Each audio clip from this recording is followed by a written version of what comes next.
Welcome back. तो दोस्तों हम हैं सीएमए इंटरमीडिएट के कॉस्टिंग की फास्ट ट्रैक बैच में, और अभी हमने देखा कि क्या क्या बेसिक्स होते हैं कॉस्टिंग में। दोस्तों सबसे पहला बेसिक हमने देखा था कि किन किन तरह की कॉस्ट होती है। वेरिएबल कॉस्ट होती है, फिक्स कॉस्ट होती है और सेमी वेरिएबल कॉस्ट होती है। वेरिएबल कॉस्ट की क्या प्रॉपर्टी कि वो पर यूनिट टर्म्स में सेम होती है। फिक्स कॉस्ट की क्या प्रॉपर्टी कि वो टोटल टर्म्स में सेम होती है। और सेमी वेरिएबल कॉस्ट ना ही टोटल टर्म्स में सेम होती है ना ही पर यूनिट टर्म्स में सेम होती, इसलिए वो सेमी वेरिएबल हो जाती है। राइट दोस्तों, सेमी वेरिएबल कॉस्ट को हमने देखा कि उसके अंदर वेरिएबल कॉस्ट का पोर्शन कितना है वो कैसे आइडेंटिफाई करना, और फिक्स कॉस्ट का पोर्शन कितना है वो कैसे आइडेंटिफाई करना। फिर इसके बाद दोस्तों हमने यहां पर देखा types of cost based on elements of cost. Sir आखिर ये एक कॉस्ट को डायरेक्ट और इनडायरेक्ट में क्लासिफाई करना क्यों जरूरी? क्योंकि अगर मुझे किसी भी प्रोडक्ट की कॉस्ट निकालना है तो मुझे वो कॉस्ट जो सीधे सीधे ट्रेस होती है वो तो सीधे सीधे ट्रेस करना है और आसानी से ट्रेस होनी चाहिए। और जो सीधे सीधे ट्रेस नहीं होती है, जो एक से ज्यादा तरह के प्रोडक्ट्स पर लग रही है कॉस्ट, उनको एक जगह इकट्ठा करना है, फिर किसी तरीके से मुझे प्रोडक्ट्स तक पहुंचाना है। राइट, तो मैं क्या करता हूं, जो डायरेक्टली कॉस्ट ट्रेस होती है उसको तो मैं सीधे सीधे उस प्रोडक्ट पर ट्रेस कर लेता हूं, और वह कॉस्ट जो सीधे सीधे ट्रेस नहीं होती यानी इनडायरेक्ट होती उसे एक जगह इकट्ठा करता हूं और किसी लॉजिकल और रैशनल बेसिस पर मैं उसे प्रोडक्ट तक पहुंचाता हूं, पर पहुंचाता जरूर हूं। अब वो क्या तरीके हैं उसको हम आगे जाकर देखेंगे। राइट, फिर हमने देखा बेस्ड ऑन कंट्रोलेबिलिटी, कुछ वो कॉस्ट होती है जो कि हम कंट्रोल कर सकते हैं by our actions, by managers actions, और कुछ वो कॉस्ट होती है जो हम कंट्रोल नहीं कर सकते। अच्छा दोस्तों, दो दो चीजें मैं यहां पर बोलना चाहूंगा। एक तो मैंने समझा दिया है, आप सिंपल ये जो यहां पर एक्चुअल वर्ड्स लिखे हुए उसे आप खुद से पढ़ लें, ये हो गई है पहली चीज।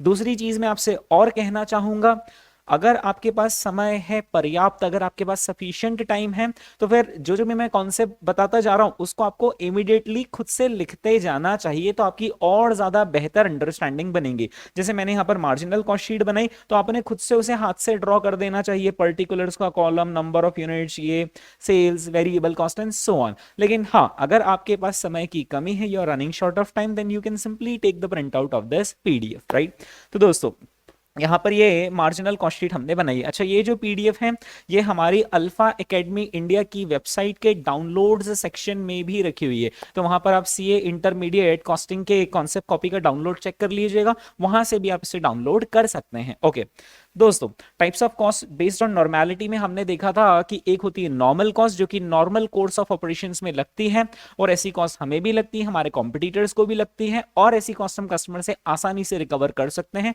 उसे इसको पे करने में कोई दिक्कत परेशानी नहीं होगी।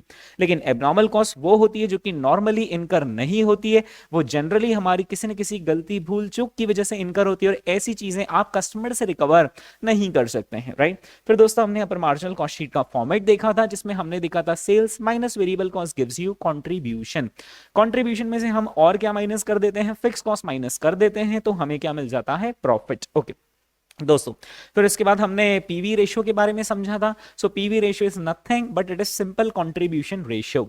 Now contribution ratio, how do you calculate, contribution upon sales. फिर उसके बाद दोस्तों हमने ब्रेक इवन पॉइंट समझा था। ब्रेक इवन पॉइंट का मतलब होता है कि जब भी मैं कुछ नया फॉर एग्जांपल बिजनेस लगाना चाहता हूं तो मैं क्या चाहूंगा, बेयर मिनिमम में क्या चाहूंगा कि हे भगवान, 2 पैसे भले ही मैं कमाऊं नहीं, लेकिन मैं 2 पैसे गंवाऊं भी नहीं। राइट, यानी कि मेरा प्रॉफिट नहीं हो चलेगा पर नुकसान भी ना हो, यानी नो प्रॉफिट नो लॉस की सिचुएशन कब आएगी? एक बिजनेस में थोड़ा सा तो सेल्स जनरेट करना ही पड़ेगा ना, तब जाकर आप लॉसेस से ऊपर उठकर आ पाएंगे। Right, so break even point का दोस्तों हमने फॉर्मूला देखा था, fix cost divided by contribution per unit. Right, या फिर break even point in value निकालना हो तो fix cost upon PV ratio, या फिर एक और फॉर्मूला है कि जो ब्रेक इवन की यूनिट्स कैलकुलेट करी है उसे सेलिंग प्राइस से मल्टीप्लाई कर देंगे। राइट, तो ये सारे हमने बेसिक्स देखे। अब हम यहां पर हमारे पहले चैप्टर की शुरुआत कर रहे हैं। पहला चैप्टर है हमारा सर्विस कॉस्टिंग या फिर ऑपरेटिंग कॉस्टिंग। ओके, तो सबसे पहले अपन यहां पर सर्विस कॉस्टिंग वर्ड पर फोकस करते हैं। दोस्तों, क्या एक फैक्ट्री है, फॉर एग्जांपल एमआरएफ टायर्स की फैक्ट्री है, अपोलो टायर्स की फैक्ट्री है, या फिर हिंदुस्तान यूनिलीवर लिमिटेड नाम की कंपनी है जो कि काफी सारे प्रोडक्ट्स बनाती है, नेस्ले नाम की कंपनी है, कैडबरीज नाम की कंपनी है, ये काफी सारे प्रोडक्ट्स बनाते हैं। क्या वहां कॉस्टिंग, उनके फैक्ट्री प्रेमाइसेस में कॉस्टिंग लगता होगा? जी हाँ, कॉस्टिंग तो करना ही पड़ता है। कैडबरीज कितनी सारी चॉकलेट्स बनाती है, डेयरी मिल्क चॉकलेट बनाती है एंड सो ऑन। राइट, मुंह में पानी आ गया ये सब सुनकर। तो अब ये जब इतनी सारी तरह की चॉकलेट्स बनाते हैं तो they have to determine the cost, कितने हमें आखिर पैसे लग रहे हैं, and according to the cost they set the selling price of their products. Yes, यानी कि मैन्युफैक्चरिंग ऑर्गेनाइजेशंस में कॉस्टिंग लगता है, जी हाँ।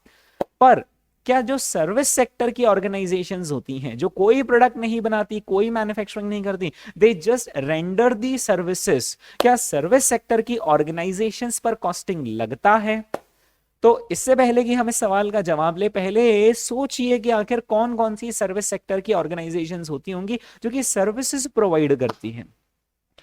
तो सबसे पहला तो हो गया for example telecom companies, telephone companies. आपके सेल फोन में जो सिम लगी हुई है, एयरटेल की है, जियो की है, वोडाफोन आइडिया की, बीएसएनएल की, क्या है ये लोग? ये लोग सर्विस सेक्टर ऑर्गेनाइजेशंस हैं। ओके। फिर दोस्तों इसके अलावा आपके सेल फोन में एप्लीकेशंस हैं, right. IT companies, information technology companies, Infosys हुआ, टीसीएस हुआ, क्या है ये कोई प्रोडक्ट बनाते हैं क्या? नहीं, this are service sector organisations, right. या फिर बैंक्स हो गई, या फिर इंश्योरेंस कंपनीज हो गई हैं, या फिर अब मुझे ही देख लीजिए जो कोचिंग इंस्टीट्यूट्स हैं वो क्या है? वो सब सर्विस सेक्टर ऑर्गेनाइजेशंस है। आप होटल देख लीजिए, वो भी क्या है? सर्विस सेक्टर है, क्योंकि वो आपको रूम्स प्रोवाइड करते हैं, यानी वो रूम सर्विस आपको दे रहे हैं, राइट। या फिर आप हॉस्पिटल्स देख लीजिए, ये सब क्या है? ये सब सर्विस सेक्टर ऑर्गेनाइजेशंस है। या फिर आपके सेलफोन में एप्लीकेशन है, फॉर एग्जाम्पल ओला की, उबर की, एंड सो ऑन, राइट। जो ऑटो चलाने वाला है वो भी क्या है? वो सर्विसेज डिलीवर कर रहा है, वो कोई आपको प्रोडक्ट थोड़ी ना दे रहा है मैन्युफैक्चर करके, राइट। वो तो आपको एक जगह से दूसरी जगह ले जाकर छोड़ रहा है। या ट्रांसपोर्टेशन सेक्टर वाले, सब क्या है दोस्तों? सर्विस सेक्टर ऑर्गेनाइजेशन से। मेरा सीधा सवाल आपसे ये है कि जितने सारे सर्विस सेक्टर के मैंने आपको एग्जांपल्स दिए हैं, क्या इनको भी कॉस्टिंग करनी पड़ती होगी? क्या एक हॉस्पिटल भी कॉस्टिंग करता होगा? क्या होटल भी कॉस्टिंग करती है? क्या एजुकेशनल इंस्टीट्यूट्स भी कॉस्टिंग करते हैं? क्या टेलीकॉम कंपनीज भी कॉस्टिंग करते हैं? इन सभी सवालों का जवाब जी हाँ, हाँ है, राइट। तो अब हम यहां पर समझेंगे कि आखिर सर्विस सेक्टर ऑर्गेनाइजेशंस में कॉस्टिंग किस तरीके से होती है। तो दोस्तों ये मैंने यहां पर लिखे हुए हैं, यहां पर सारे के सारे सर्विस सेक्टर ऑर्गेनाइजेशंस के एग्जाम्पल्स, ये सभी सर्विस सेक्टर ऑर्गेनाइजेशंस हैं। हमारे सिलेबस में ये सारे के सारे सेक्टर्स कवर्ड हैं। अगर मैं एग्जाम पॉइंट ऑफ व्यू से बात करूं तो सर्विस कॉस्टिंग का क्वेश्चन रफली 5 to 10 मार्क्स के बीच में इस चैप्टर का वेटेज होता है, और आईसीएआई रफली 75% of the time transportation sector से हमसे क्वेश्चन पूछता है। यानी कि ये जितने सारे सेक्टर्स हैं ये सब 25% ऑफ द टाइम पूछे जाते हैं, और मेन फोकस इस पर्टिकुलर चैप्टर का किससे रिलेटेड रहेगा? ट्रांसपोर्टेशन सर्विसेज से रिलेटेड रहेगा। अगर आपने ट्रांसपोर्टेशन सेक्टर में कैसे कॉस्टिंग करना वो सीख लिया, तो फिर बाकी जितने सारे सेक्टर्स है वो आपसे बहुत आसानी से हो जाएंगे। So let us get into situation. दोस्तों आपकी इधर सीए इंटरमीडिएट की क्लासेस चली रही है, आपका एक फ्रेंड था जो 11th-12th में आप ही के साथ था, आपने उसे काफी समझाया भी सही कि भाई ये तू क्या कर रहा है, एक बार अच्छे से पढ़ाई लिखाई कर ले तो तेरे को अच्छी भी मिल जाएगी, मतलब नौकरी, तो बढ़िया काम हो जाएगा तेरा आगे भी। हमने उसको काफी समझाया कि मैं तो सीए कर ही रहा हूँ, तू भी मेरे साथ सीए कर ले, तेरी लाइफ सेट हो जाएगी। उसने हमारी एक नहीं सुनी, और उसने कहा नहीं, मैं तो मन ही नहीं है कुछ पढ़ाई करने का, मैं तो भाई कुछ ना कुछ बिजनेस लगाऊंगा। हमने कहा ठीक है भाई। 12th क्लास के बाद हमारे और उसके रास्ते अलग हो गए, हम इधर सीए में आ गए, वो उधर बिजनेस में कुछ करने लगा। उसने किसी भी बिजनेस को ज्वाइन करने से पहले वो बिजनेस जो कोई दूसरा व्यक्ति कर रहा है उसके वहां पर काम करना ज्यादा पसंद करा कि यार थोड़ा मैं 3-4-5 महीने यहाँ पर काम कर लूं, थोड़ा एक्सपीरियंस ले लूं कि ये बिजनेस कैसे चलता है, और फिर उसके बाद ये बिजनेस करूंगा। इतने में इधर हमारी सीए फाउंडेशन की क्लासेस चल गई। 8-9-10 महीने बाद हमारा अटेम्प्ट आ गया सीए फाउंडेशन का। सीए फाउंडेशन की क्लासेस हमने कर ली, एग्जाम दे दी, और उसके 2 मंथ्स बाद रिजल्ट आया, and there is a happy news कि हम सीए फाउंडेशन में पास हो गए। और इस बीच लगभग 1 साल का समय बीत गया, इधर हमारी सीए इंटरमीडिएट की क्लासेस शुरू हो गई, यानी लगभग 1-1.25 साल हो गया। हमारी वो जो दोस्त है उससे कोई बातचीत नहीं, बस सोशल मीडिया पर कभी वो हमारा स्टेटस देख लेता, कभी हम उसके। वन फाइन डे जैसे ही हमारी यहां पर कॉस्टिंग की क्लास छूटी, उसका अचानक से कॉल आया हमने कहा हेलो। उसने बोला और भाई क्या हाल चाल? हमने कहा भाई बढ़िया, तेरे क्या हाल चाल? बोले भाई बढ़िया। और क्या चल रहा है? हमने सब बताया, हमारा सीए चल रहा है सो ऑन। उसने बोला यार तेरे भाई ने ट्रांसपोर्टेशन का काम शुरू कर दिया है। हमने कहा अरे वाह बढ़िया, तो फिर कहाँ पर है तेरा, क्या ऑफिस ऑफिस कहीं शॉप तूने डाली होगी? बोले भाई बिल्कुल, जहां पर तेरी कोचिंग है ना, बस वहां से लेफ्ट लेना, फिर राइट लेना, फिर लेफ्ट लेना, तुझे वहां पर गुड्डू ट्रांसपोर्टेशन सर्विस नाम की शॉप दिखेगी, गुड्डू ट्रांसपोर्टेशन सर्विसेज, तेरा भाई वहीं पर ही बैठता है। हमने कहा चल ठीक है भाई, कोचिंग छुट्टी, एक काम करते, बहुत दिन हो गए, हम सीधे उधर आते। हम पहुंचे दोस्तों गुड्डू ट्रांसपोर्टेशन सर्विस। वहां पर एक कैबिन बना हुआ था, बढ़िया। वो वहां पर कैबिन पर चेयर पर, मेन ओनर की चेयर पर वो बैठा हुआ था। और हमने कहा वाह यार भाई तेरा तो बढ़िया हो गया, 1 सवा साल में तूने बढ़िया काम जमा लिया।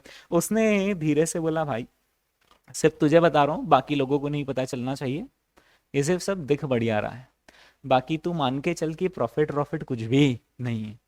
हमने कहा यार क्या बात कर रहा है, इतना बड़ा सेटअप तूने कर लिया। अच्छा, हम भी बैक ऑफ द माइंड समझ गए कहीं बैंक वैंक से बंदे ने लोन वोन ले रखा होगा, ऐसा करके इतना बड़ा उसने सेटअप सेट कर लिया, लेकिन अब उसको सब भारी बढ़ रहे होंगे ऑपरेशंस चलाना। हमने कहा क्यों यार, क्यों नुकसान क्यों हो रहा है भाई तुझे, इतना बढ़िया तेरा कामकाज है, यहाँ पर हमको दिख रहा है कि तेरे काफी सारे ऐसे कार्टून रखे हुए हैं, ट्रक व्रक भी खड़ा हुआ है, गड्डी खड़ी हुई है, क्या बात है मतलब? उसने बोला भाई मुझसे ना, मतलब मुझे समझ में नहीं आ रहा क्या करना चाहिए इस बिजनेस में। देख तेरे को तो मालूम है अपना पढ़ने लिखने में बहुत कम चलता है ना, तू था होशियार, तू चला गया सीए में, और अपना तो चलता नहीं था, इसलिए अपन ने तो पहले ही सीए करने की हिम्मत तक नहीं करी। तो हमने कहा कहाँ प्रॉब्लम, कहाँ है तुझे? उसने बोला भाई प्रॉब्लम ये है कि मुझे ये नहीं समझ में आता है कि मैं कस्टमर से चार्ज कैसे करूं, मतलब मैं उनसे पैसा कैसे चार्ज करूं। और मतलब प्रॉब्लम ये होती है कि अकाउंटिंग में हिसाब किताब बहुत कुछ ऐसा मिसमैनेज हो जाता है। अभी क्या तेरा भाई सिर्फ 12th पास है ना, तो वो इतने प्रॉपरली चीजों को मैनेज नहीं कर रहा है। हमने कहा कोई बात नहीं भाई, तू चिंता मत कर, अब भाई तेरे साथ। उसने हमें बताया यार भाई क्या हुआ कि सबसे पहले जब मैंने नया बिजनेस शुरू किया था, तो मैंने लोगों से वेट के हिसाब से चार्ज करा। कैसा चार्ज करा? वेट के हिसाब से, कि अगर 1 किलो गुड्स अगर आपको एक जगह से दूसरी जगह ट्रांसपोर्ट करवाने, तो मैं तो आपसे 10 रुपीज पर केजी लूंगा। अगर आप सपोज करो कि 100 केजी गुड्स एक जगह से दूसरी जगह ट्रांसपोर्ट करवाना चाहते हो, तो मैं 10 rupees per KG multiplied by 100 KG, यानी आपसे 1000 रुपीज लूंगा। मान लो 1000 किलो ट्रांसपोर्ट करवाना है, तो अपन 10 रुपीज अपन आपसे किलो के हिसाब से पैसे लेंगे। बोले प्रॉब्लम क्या हो गई कि एक कस्टमर आया, उसने 1 किलो का पार्सल दिया, कितना, 1 केजी का पार्सल दिया, और उसने बोला ये ट्रांसपोर्ट कर दो। कहाँ? सीधे सपोज करो कि ये जो गुड्डू ट्रांसपोर्टेशन सर्विसेज इंदौर में है ना, ओके, ये इंदौर से ट्रांसपोर्ट करना है मुंबई तक। हमने कहा सिर्फ 1 किलो? उसने कहा हाँ 1 किलो। और आपने बोर्ड क्या लगा रखा है, 1 किलो का पैसा कितना लेते हो? @ 10 रुपीज पर केजी। तो 1 केजी ट्रांसपोर्ट करने के लिए फ्रॉम इंदौर टू मुंबई, ये रखो 10 रुपए, और पहुंचाओ मेरा पार्सल कहाँ तक? मुंबई तक। अब भाई इतना नुकसान होता है ना बिजनेस में कि क्या बताऊं। मतलब लोग 1 किलो का पार्सल दे जाते हैं, 500 ग्राम्स का पार्सल दे जाते हैं, और हमें कहाँ तक ले जाना पड़ता है? मुंबई तक, और सिर्फ कितना, 10 रुपीज पर केजी के हिसाब से। हमने कहा भाई अब मुंबई तो कितना दूर है, तो तुझे तो डिस्टेंस के हिसाब से भी पैसे चार्ज करने चाहिए। उसने बोला हाँ। फिर हमने दूसरा दिमाग लगाया कि लोगों से केजी के हिसाब से चार्ज मत करो पैसा, लोगों से डिस्टेंस के हिसाब से चार्ज करो पैसा, कि भाई थोड़ा डिस्टेंस तक पार्सल डिलीवर करना है कम रुपए, ज्यादा डिस्टेंस तक पार्सल डिलीवर करना है तो ज्यादा रुपए। हमने कहा हाँ बस अब बढ़िया काम हो गया होगा। उसने बोले काहे का बढ़िया? हमने जब डिस्टेंस के हिसाब से चार्ज करना शुरू करा, तो हमने चार्ज किया सपोज 5 रुपीज पर किलोमीटर। कितना? 5 रुपीज पर किलोमीटर भाई हम तो चार्ज करेंगे। हाँ, तो अब वो जो मुंबई वाला पार्सल है, जब वो सपोज करो कि मुंबई और इंदौर के बीच में दूरी है ना, इंदौर है जहां पर ये गुड्डू ट्रांसपोर्टेशन सर्विस है, और मुंबई तक पार्सल पहुंचाना है। इंदौर से मुंबई तक की दूरी सपोज करें कि 700 किलोमीटर है, तो 700 किलोमीटर मल्टीप्लाइड बाय कितना, रुपीज 5, यानी कितने रुपीज हम चार्ज करेंगे? 3500 रुपीज हम चार्ज करेंगे। अब अच्छी इनकम होने लगी अगर कोई पार्सल कहां तक के लिए आता है? मुंबई तक के लिए। लेकिन भाई एक दिन एक ऐसा वाकया हो गया कि मेरा दिल बैठ गया। ये है इंदौर, ओके। सपोज करो कि इंदौर के पास एक सिटी है, मैं उसको ऐसे ही नाम दे रहा हूं सिटी ए, ऐसे ही मैंने नाम दे दिया city A, which is just 5 kilometres away from Indore, which is just 5 kilometres away from Indore, यानी इंदौर की बॉर्डर क्रॉस करी, 5 किलोमीटर दूर तो शहर ही आ गया। हमने कहा बढ़िया है ना, 5 kilometres multiply by 5 rupees per kilometre, कितना चार्ज किया तूने? 25। बोले हाँ 25 रुपीज का ही बिल यहाँ से हमने काटा। और वो बंदा हमें 1 टन गुड्स दे गया, कितना, 1 टन। तो हमने कहा फिर प्रॉब्लम क्या हो गई? बोले यही तो प्रॉब्लम है कि हम लोगों से कैसा चार्ज कर रहे हैं, बेस्ड ऑन डिस्टेंस। तो जितना ज्यादा डिस्टेंस उतना फायदा। ये जो भाई है ये 1 टन गुड्स हमारे गोडाउन में रखकर चला गया और उसने कहा ये 5 किलोमीटर दूर छोड़कर आ जाओ। अब हमने 1 टन गुड्स छोड़ा, तो सोच सकता है 1 टन गुड्स छोड़ा, 5 रुपीज पर किलोमीटर में, कितना किलोमीटर, 5 किलोमीटर, सिर्फ 25 रुपए में 1 टन गुड्स यहां से वहां। हमने कहा भाई ये जो ट्रांसपोर्टेशन सेक्टर है इसमें अगर आप सिर्फ किलो के बेसिस पर पैसा चार्ज करोगे, जैसा तू पहले करता था, सिर्फ केजीज के बेसिस पर पैसा चार्ज करोगे, सिर्फ केजीज के बेसिस पर, तो कम डिस्टेंस हो या ज्यादा डिस्टेंस हो आप एक जैसा पैसा चार्ज करोगे, वो गलत हो जाएगा, क्योंकि ज्यादा डिस्टेंस पर तो ज्यादा पैसा चार्ज करना चाहिए। अगर आप ट्रांसपोर्टेशन सेक्टर में किलो की बजाय सिर्फ डिस्टेंस के बेसिस पर पैसा चार्ज करोगे कि भाई कम डिस्टेंस कम पैसा, ज्यादा डिस्टेंस ज्यादा पैसा, तो भी डिस्टेंस के बेसिस पर चार्ज करना सही है, लेकिन सिर्फ डिस्टेंस के बेसिस पर चार्ज करने में ये वाली प्रॉब्लम हो जाएगी जो तूने जस्ट अभी बताई, कि कोई थोड़े से डिस्टेंस में बहुत सारा किलो गुड्स रख जाएगा और तुझे थोड़े से पैसों में इतना सारा किलो गुड्स ट्रांसपोर्ट करना पड़ेगा। बोले भाई अब जो तू बोलने वाला है ना वो मैं पहले ही समझ गया कि ट्रांसपोर्टेशन सेक्टर में सिर्फ डिस्टेंस के बेसिस पर, सिर्फ केजीज के बेसिस पर पैसा चार्ज नहीं किया जाता, बल्कि ट्रांसपोर्टेशन सेक्टर में कॉम्बिनेशन ऑफ डिस्टेंस और केजीज के बेसिस पर ही पैसा चार्ज किया जाता है। दोस्तों आपने भी देखा होगा जब आप सी इंस्टीट्यूट कोई पार्सल भेजते हो, सपोज करो आप स्पीड पोस्ट से भेजते हो, राइट, तो स्पीड पोस्ट में वो जो डिस्टेंस है उसका तो फैक्टर आता ही आता है, साथ ही साथ वो कितने किलो वेट का पार्सल है उसका भी फैक्टर आता है। तो ट्रांसपोर्टेशन सर्विसेज में, कुरियर्स में हुआ या फिर गुड्स ट्रांसपोर्टेशन हुआ, उसमें क्या होता है, दो चीजों का फैक्टर आता है, कितना वजन है और वो कितने डिस्टेंस जा रहा है, यानी on the basis of KGs as well as on the basis of distance यहां पर पैसा कस्टमर से चार्ज किया जाता है। हमने दोस्त को कहा गुड्डू जब तो ये समझ ही गया तो फिर प्रॉब्लम क्या है? बोले यहीं से ही तो प्रॉब्लम शुरू हो गई कि अब मैं समझ नहीं पा रहा हूं कि कितना चार्ज करूं on the basis of KGs and on the basis of distance, क्योंकि मैं इतना टेक्निकल पर्सन नहीं हूं। हमने कहा ठीक है, I am going to help you. एक काम कर, तू मुझे तेरा सारा डेटा बता कि तेरे क्या क्या खर्चे लगते हैं।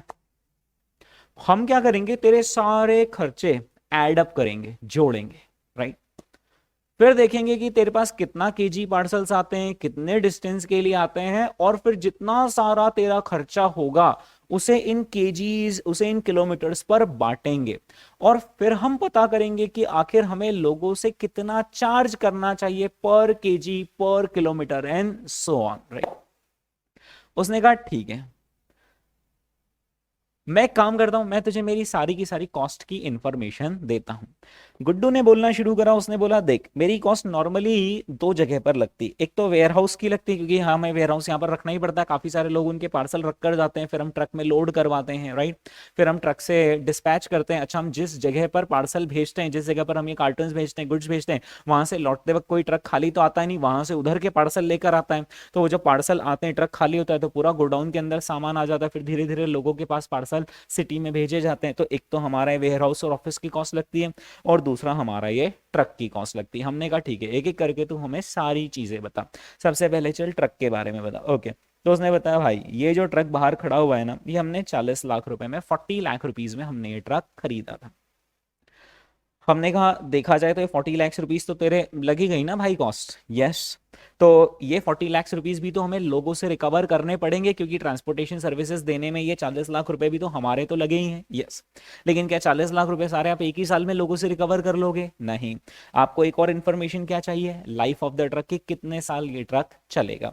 तो 40 लाख की चीज अगर 6 ईयर्स तक चल रही तो आप क्या करोगे, 40 लाख को over a period of 6 years तक आप रिकवर करोगे लोगों से, राइट। लेकिन दोस्त ने बोला भाई 6 साल बाद ऐसा नहीं है कि अपना ये जो ट्रक है किसी काम का नहीं है, इसको नदी में जाके डुबाना नहीं है, इसको हम बेच देते हैं, और ये मान के चल के लगभग हम इसे 10 लाख रुपए में आराम से बेच देंगे। हम समझ गए, देख भाई 40 लाख रुपीस अपने आज लगे है ना, कैलकुलेटर में कर लो, 40 लाख आज लगे, उसमें से अपने 10 लाख तो मिल ही जाएंगे अपने को, यानी नेट नेट जो अपने लगे हैं ट्रक के नाम पर वो कितने लगे, 30 लाख रुपीस लगे, जो हमें रिकवर करना है over a period of how many years, 6 years. तो 30 लाख को डिवाइड किससे कर लो, 6 से, यानी कि 5 लाख रुपीस हमें यानी 5 लाख रुपीज हमें एक तरीके से ट्रक के नाम पर हर साल रिकवर करने हैं, राइट। तो दोस्त बोल पड़ा अच्छा डेप्रीसिएशन एसएलएम मेथड से, हमने कहा हाँ 11th 12th। तो हम क्या करेंगे यहाँ पर 40 लाख में से 10 लाख हटा देंगे और बचे हुए 30 लाख को over a period of 6 years recover करेंगे लोगों से। यानी एक साल का ट्रक का डेप्रीसिएशन कितना आता है, 5 लाख रुपीज आता है, जो हम लोगों से साल भर में रिकवर करेंगे 5 lakhs। ओके, उसने बताया भाई ये जो अपना ट्रक है ना, इसकी कैपेसिटी है 10 टन, यानी 10 टन गुड्स ये एक जगह से दूसरी जगह पर ले जा सकता है। लेकिन तुझे मालूम है कि हम ट्रक को 100% कैपेसिटी पर यूज नहीं कर पाते, क्योंकि क्या रहता है ना भाई, देख कभी ऑफ सीजन रहता है तो ट्रक ना बहुत बार 50-60% भी जाता है, कभी पूरा फुल सीजन रहता है तो 100% पर भी जाता है, 110% पर भी जाता है। तुझे मालूम होगा ना, थोड़ा ऊपर तक हम माल भर देते हैं, राइट।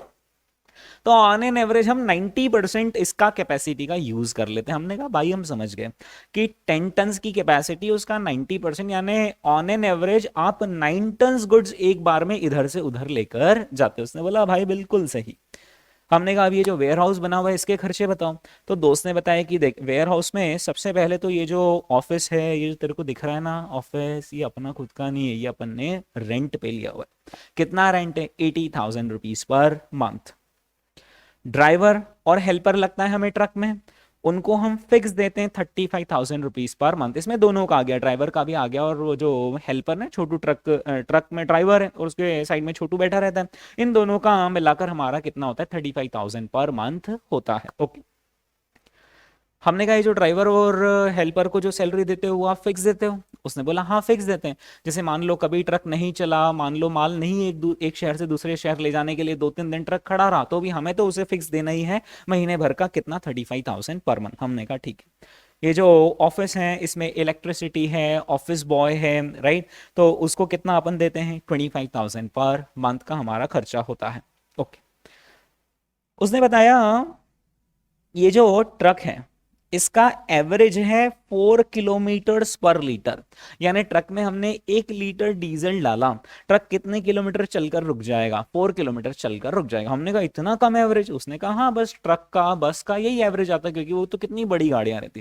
जैसे आप 2 व्हीलर खरीदते हो तो 50-60 का एवरेज आता है, अगर आप कार खरीदते हो तो 15-20 किलोमीटर पर लीटर का एवरेज आता है। कार तो फिर भी लाइट वेट होती है, जितनी बड़ी गाड़ी खरीदते हो उतना एवरेज कम होता जाता है। तो यहाँ पर ट्रक का एवरेज कितना है, 4 किलोमीटर पर लीटर। ओके, डीजल भाई बहुत महंगा हो रखा है, 100 रुपीज पर लीटर का डीजल है, और वो सबसे बड़ा खर्चा ही हमारा तो डीजल का होता है। ओके, ये जो ट्रक भाई खड़ा हुआ है ना, इसका हमने इंश्योरेंस करवा रखा है और इसकी इंश्योरेंस प्रीमियम आती है 18,000 पर एनम। हमारा साल भर का इंश्योरेंस का खर्चा कितना है, 18,000 पर एनम। ये थोड़ी सी मिस्टेक है यहाँ पर, ये 18,000 नहीं है, ये एक्चुअली 1,80,000 है, राइट, क्योंकि ट्रक का इंश्योरेंस इतने कम में नहीं होता है। एक तो वो क्या ट्रांसपोर्टेशन सेक्टर है तो उसमें रिस्क इंश्योरेंस कंपनी की वैसे ही ज्यादा होती है, ट्रक भी महंगा है, राइट। तो कितना आता है इसका इंश्योरेंस का अमाउंट साल भर का, 1,80,000 रुपीज आता है इंश्योरेंस का amount. Repairs and maintenance, truck का तुझे तो मालूम है तो कमर्शियल है और ये ड्राइवर लोग कैसे चलाते हैं ट्रक को, तो रिपेयर्स एंड मेंटेनेंस का खर्चा आता है 3 lakh per annum. Okay, loading and unloading expenses, हमने कहा भाई ये लोडिंग अनलोडिंग क्या। उसने बोला भाई ये जो ट्रक है ये जब यहाँ पर आता है तो गोडाउन के अंदर गुड्स खाली करता है, दूसरी सिटी से लेकर आता है गुड्स, और जब ये ट्रक यहाँ से लोड होकर जाता है तो दूसरी सिटी में जाकर अनलोड होता है। तो लोडिंग अनलोडिंग के हमने ना फिक्स इधर बंदे ही रख रखे हैं, और हम उनको कितने रुपीस देते हैं, 45,000 देते हैं पर मंथ। और ये लोडिंग अनलोडिंग के जो बंदे ये सैलरी बेसिस पर, यानी अपन ने इनको बांध रखा है कि भाई जब भी ट्रक लोड होगा अनलोड होगा वो सब आपको करना है। Toll tax and other taxes जो हमें पे करने पड़ते हैं वो है 3,50,000 पर मंथ, यानी हमारा टोल टैक्स का खर्चा ही कितना हो जाता है। हमने कहा 3.5 लाख रुपए महीना तुम सिर्फ टोल टैक्स पे करते हो। उसने बोला भाई तू कैलकुलेशन समझ, जब तुम कार से कहीं पर भी जाते हो, राइट, तो एक टोल पर तुम लोग कितने रुपए देते हो, 50 रुपीज, 100 रुपीज, 200 रुपीज, है ना। ये जो लोग हैं ना ये तुमसे तो 100 रुपीज लेते हैं, लेकिन जब हमारा ट्रक निकलता है ना तो हमारे ट्रक से ये 1,000 रुपए, 2,000 रुपए, 3,000 रुपए ले लेते हैं, राइट। यानी सिर्फ एक टोल को क्रॉस करने में हमें 2-2,500 रुपए एक टोल पे देने पड़ते हैं। अब तू सोच कि इंदौर से मुंबई के बीच में कितने सारे टोल हैं, यानी कि जाने के हमारे कितने 1,000 रुपए लग जाते हैं, फिर आने के, और ऐसे महीने में हम कितनी बार आते जाते हैं, तो लगभग 3,50,000 रुपीज का हमारा सिर्फ टोल टैक्स का खर्चा है भाई। Miscellaneous expenses. उसने बोला देख यार बिजनेस करते हैं, कुछ ऐसे खर्चे होते ही रहते हैं जो मालूम ही नहीं है कि कहाँ लग गए, पर बस वो होते ही रहते हैं हमारे खर्चे, तो ये मान के चल there are miscellaneous expenses of ₹1 lakh per month. ठीक है, हमने कहा भाई ये जो सारा खर्चा है ना, अब अपने को ये क्या करना है, कस्टमर से रिकवर करना है सारा खर्चा। ओके, तो ये तो तूने बता दिया कि तू कस्टमर्स के लिए कितना वेट लेकर जाता है, कितना वेट लेकर जाता है, 9 टन्स का वेट लेकर जाता है, राइट। हमें ये भी देखना पड़ेगा कि आखिर हम इस ट्रक को कहाँ लेकर जाते हैं, कितनी दूर लेकर जाते हैं, और कितनी बार हम ट्रक को 1 महीने के अंदर घुमाते हैं। उसने बोला देख भाई अपना बिल्कुल स्टैंडर्ड काम है, अपना ट्रक इंदौर से शुरू होता है, 700 किलोमीटर दूर है मुंबई बसी हुई, वहां पर जाता है, वहां पर गुड्स अनलोड करता है, वहां पर फिर से मुंबई से गुड्स लोड करता है, और वापस से इंदौर आ जाता है मुंबई से गुड्स लेकर, अनलोड करता है इंदौर में, फिर से रीलोड करता है, और वापस से ऐसे इंदौर मुंबई करता रहता है हमारा ट्रक। हमने कहा ये जो तू कह रहा है ना कि इंदौर से चला मुंबई गया, फिर मुंबई से वापस आया इंदौर, इसे हमारी टेक्निकल भाषा में क्या कहते हैं, राउंड ट्रिप्स। राउंड ट्रिप्स मतलब गया और आया, is called as one round trip, यानी गया और आया is called as one round trip. ऐसी कितनी ट्रिप्स हो जाती है, तो उसने बोला ऐसी हमारी 10 राउंड ट्रिप्स हो जाती है 1 महीने में। हमने कहा कैसे, थोड़ा गणित समझा। उसने बोला देख इंदौर से मुंबई तक की दूरी 700 किलोमीटर्स, राइट। ट्रक को ये तय करने में लगभग 1 दिन का समय लगता है, फिर लगभग आधे दिन वहां पर अनलोडिंग होती है, जो इंदौर से गुड्स गए उनकी अनलोडिंग होती है, बचे हुए आधे दिन फिर रीलोड होते हैं गुड्स, और वापस से 1 दिन ट्रक को लगता है यहाँ पर आने में, राइट। तो लगभग ये मान के चल कि एक कंप्लीट राउंड ट्रिप में हमें 3 डेज लगते हैं ऑन एन एवरेज। जैसे कभी कम भी लगते हैं, कभी थोड़े ज्यादा भी लग जाते हैं, जैसे रास्ते में ट्रैफिक जाम हुआ एंड सो ऑन।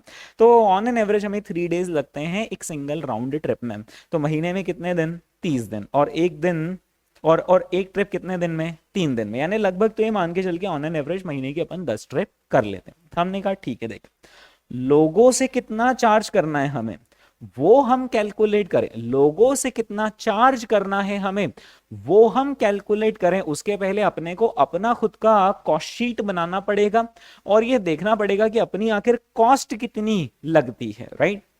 तो दोस्तों आप मुझे यहाँ पर बताते जाइए कि कौन कौन सी हमारी कॉस्ट यहाँ पर लगती है। तो सबसे पहली कॉस्ट तो हम यहाँ पर देखेंगे, जो ट्रक का डेप्रीसिएशन है वो देखेंगे, that is one of the cost that we have to recover from people. Okay, second जो हम कॉस्ट देखेंगे वो कौन सी, ऑफिस और गोडाउन वाली। थर्ड कौन सी कॉस्ट देखेंगे, ड्राइवर वाली। फोर्थ देखेंगे ऑफिस रनिंग एक्सपेंसेस। फिर फिफ्थ कॉस्ट एवरेज माइलेज, तो कोई कॉस्ट नहीं है लेकिन एवरेज माइलेज के बेसिस पर, हाँ एवरेज माइलेज के बेसिस पर ये पता चलेगा कि फिर इतना सारा डिस्टेंस कवर करने में कितना लीटर डीजल लगता है, और फिर डीजल की क्या कॉस्ट है।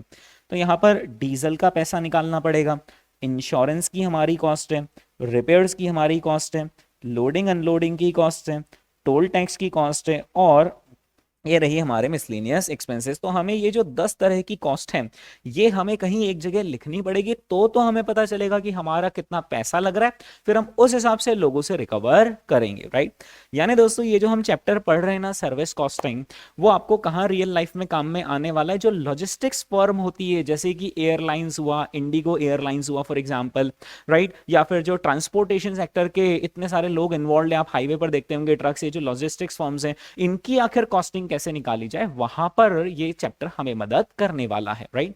तो यहां पर ये 10 आइटम्स ऑफ कॉस्ट है, हमें इन्हें सबसे पहले लिस्ट डाउन करना पड़ेगा। अब एक छोटी सी प्रॉब्लम दोस्तों, यहां पर आप देख पा रहे हैं कि कुछ कॉस्ट कैसी लिखी हुई है, पर मंथ, कुछ कॉस्ट कैसी लिखी है, पर एनम, राइट। तो क्या पर मंथ खर्चा और पर एनम खर्चा दोनों जुड़ सकते हैं? यानी मेरा सीधा सवाल है आपसे कि क्या ये 80,000 पर मंथ और ये 3 लाख पर एनम, इन दोनों को जोड़कर क्या मैं 3,80,000 बोल सकता हूं, यस और नो? नो, क्योंकि आप महीने महीने वाले खर्चे को एक साल वाले खर्चे में नहीं जोड़ सकते। जोड़ने का इतना शौक है तो कॉमन टाइम फ्रेम पर लाना पड़ेगा। कॉमन टाइम फ्रेम पर लाना पड़ेगा का मतलब क्या, या तो ये जो 80,000 पर मंथ है इसको 12 मंथ से मल्टीप्लाई करो और फिर देखो कि साल भर का कितना है, और फिर उस साल भर के खर्चे को इस रिपेयर्स एंड मेंटेनेंस के साल भर के खर्चे से जोड़ें। या फिर आप ऐसा भी कर सकते हो कि उससे 12 से मल्टीप्लाई करने का मन नहीं है तो आप इसको 12 मंथ से डिवाइड कर दो ताकि मंथली खर्चा निकल जाए, और फिर इसे मंथली खर्चे में जोड़ दो। यानी एक सिंपल सा रूल आपको सर्विस सेक्टर में ध्यान रखना पड़ेगा। सीए इंस्टीट्यूट, सीएमए इंस्टीट्यूट यहाँ पर घुमाते भी हैं, स्टूडेंट्स को एग्जाम में कि कुछ खर्चा महीने का दे देते हैं, कुछ खर्चा साल भर का दे देते हैं, कुछ खर्चा क्वार्टर का दे देते हैं, और फिर बोलते हैं कि अब बताओ कितनी कॉस्ट। तो आपको सारी कॉस्ट को एक कॉमन सिंगल टाइम फ्रेम पर लाना पड़ेगा, राइट।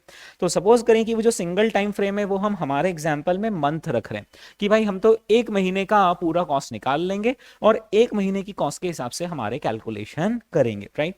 तो दोस्तों ये जितनी सारी कॉस्ट नंबर है 1 से लगाकर 10 तक, हमें सारी कॉस्ट को पहले पर मंथ कैलकुलेट करना है। ओके, सबसे पहले हम ट्रक का डेप्रीसिएशन कैलकुलेट करते हैं। तो आप कैलकुलेटर में आ जाइए, 40 लाख का ट्रक है लेकिन 10 लाख सेल्वेज वैल्यू मिल जाएगा। कितना आता है? 30 लाख आया खर्चा। पर ये 30 लाख का खर्चा हम कितने साल में रिकवर करेंगे? 6 ईयर्स, यानी साल भर का डेप्रीसिएशन पर एनम डेप्रीसिएशन कितना आया? 5 लाख रुपीज आया। अब जो 5 लाख है वो तो पर एनम डेप्रीसिएशन है, ये जो 5 लाख रुपीज है पर एनम है उसे हमें क्या करना पड़ेगा? डिवाइड बाय 12, ताकि मंथली डेप्रीसिएशन निकल जाए। या तो डिवाइड बाय 12 लिख दो या फिर इंटू 1/12 कर दो, बात एक ही है। हाँ जी, कितना आता है ये? 41667। तो 41667 रुपीज क्या हो जाता है? हमारा मंथली ट्रक का डेप्रीसिएशन होता है। इतना हमें लोगों से रिकवर करना पड़ेगा क्योंकि इतने रुपए हम वैल्यू लूज करते जा रहे ट्रक की हर महीने। ओके, दूसरा, ऑफिस और गोडाउन का रेंट 80,000 लोगों से रिकवर करना पड़ेगा। यस। ड्राइवर की सैलरी, हेल्पर की सैलरी 35,000 रिकवर करनी पड़ेगी। यस। ये 25,000 पर मंथ रिकवर करना पड़ेगा। यस। अब बारी आती है डीजल की। क्या डीजल के नाम पे सिर्फ 100 रुपए लग रहे हैं महीने में? नहीं। अब महीने भर का कितना डीजल है वो कैसे कैलकुलेट करें? तो उसके लिए दोस्तों हमें यहाँ पर ये देखना पड़ेगा कि जो हमारा एवरेज दे रखा है वो कितना है? 4 किलोमीटर से हमारा एवरेज पर लीटर। अब सबसे पहले तो ये देखना पड़ेगा कि आखिर महीने भर में कितना लीटर डीजल हमारा ट्रक खाता है, पीता है। ओके, तो वो कैसे निकाल लेंगे? इंदौर से मुंबई तक का वन वे डिस्टेंस, इसको बोलते हैं वन वे, यानी सिर्फ जाने का डिस्टेंस कितना है? 700 किलोमीटर्स, राइट। तो 700 किलोमीटर्स हुआ सिर्फ जाने जाने का। अब जो गया है ट्रक वो लौट कर भी आएगा, तो इसे मल्टीप्लाई बाय 2 कर देंगे, राइट।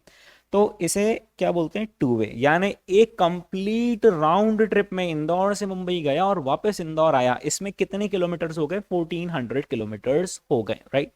अब ऐसा महीने में कितनी ट्रिप्स लगती है? इन्हें हम राउंड ट्रिप्स कहते हैं, राइट। कितनी राउंड ट्रिप्स लगती है? 10 राउंड ट्रिप्स लगती है। यानी कि ओवरऑल कितना डिस्टेंस कवर करता है अपना ट्रक? 14,000 किलोमीटर्स का डिस्टेंस कवर करता है एक सिंगल मंथ में। 700 इंटू 2 इंटू 10, यस, 14,000 किलोमीटर हमारा ट्रक चलता है। अब 1 लीटर डीजल में कितने किलोमीटर चलता है? 4 किलोमीटर। तो 14,000 किलोमीटर्स के लिए आखिर कितना डीजल लगेगा? तो अब आप क्या करेंगे? 14,000 किलोमीटर्स को डिवाइड किससे कर देंगे? 4 किलोमीटर पर लीटर से डिवाइड कर देंगे। तो ये पता चल जाएगा आपको कि हमें जो डीजल लगेगा वो 3500 लीटर्स डीजल लगेगा to cover the distance of 14,000 kilometres, right. अब ये जो 3500 लीटर डीजल लगेगा वो किस भाव से लगेगा? 100 रुपीज पर लीटर। यानी एक तरीके से हमें 3,50,000 रुपीज का डीजल लगेगा, राइट। तो 3.5 लाख रुपए,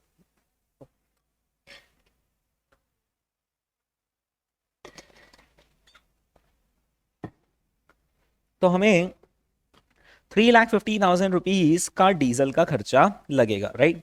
तो जो डीजल का खर्चा है वो हम यहां से उठा लेंगे कि भाई वो हमें कितना लगता है?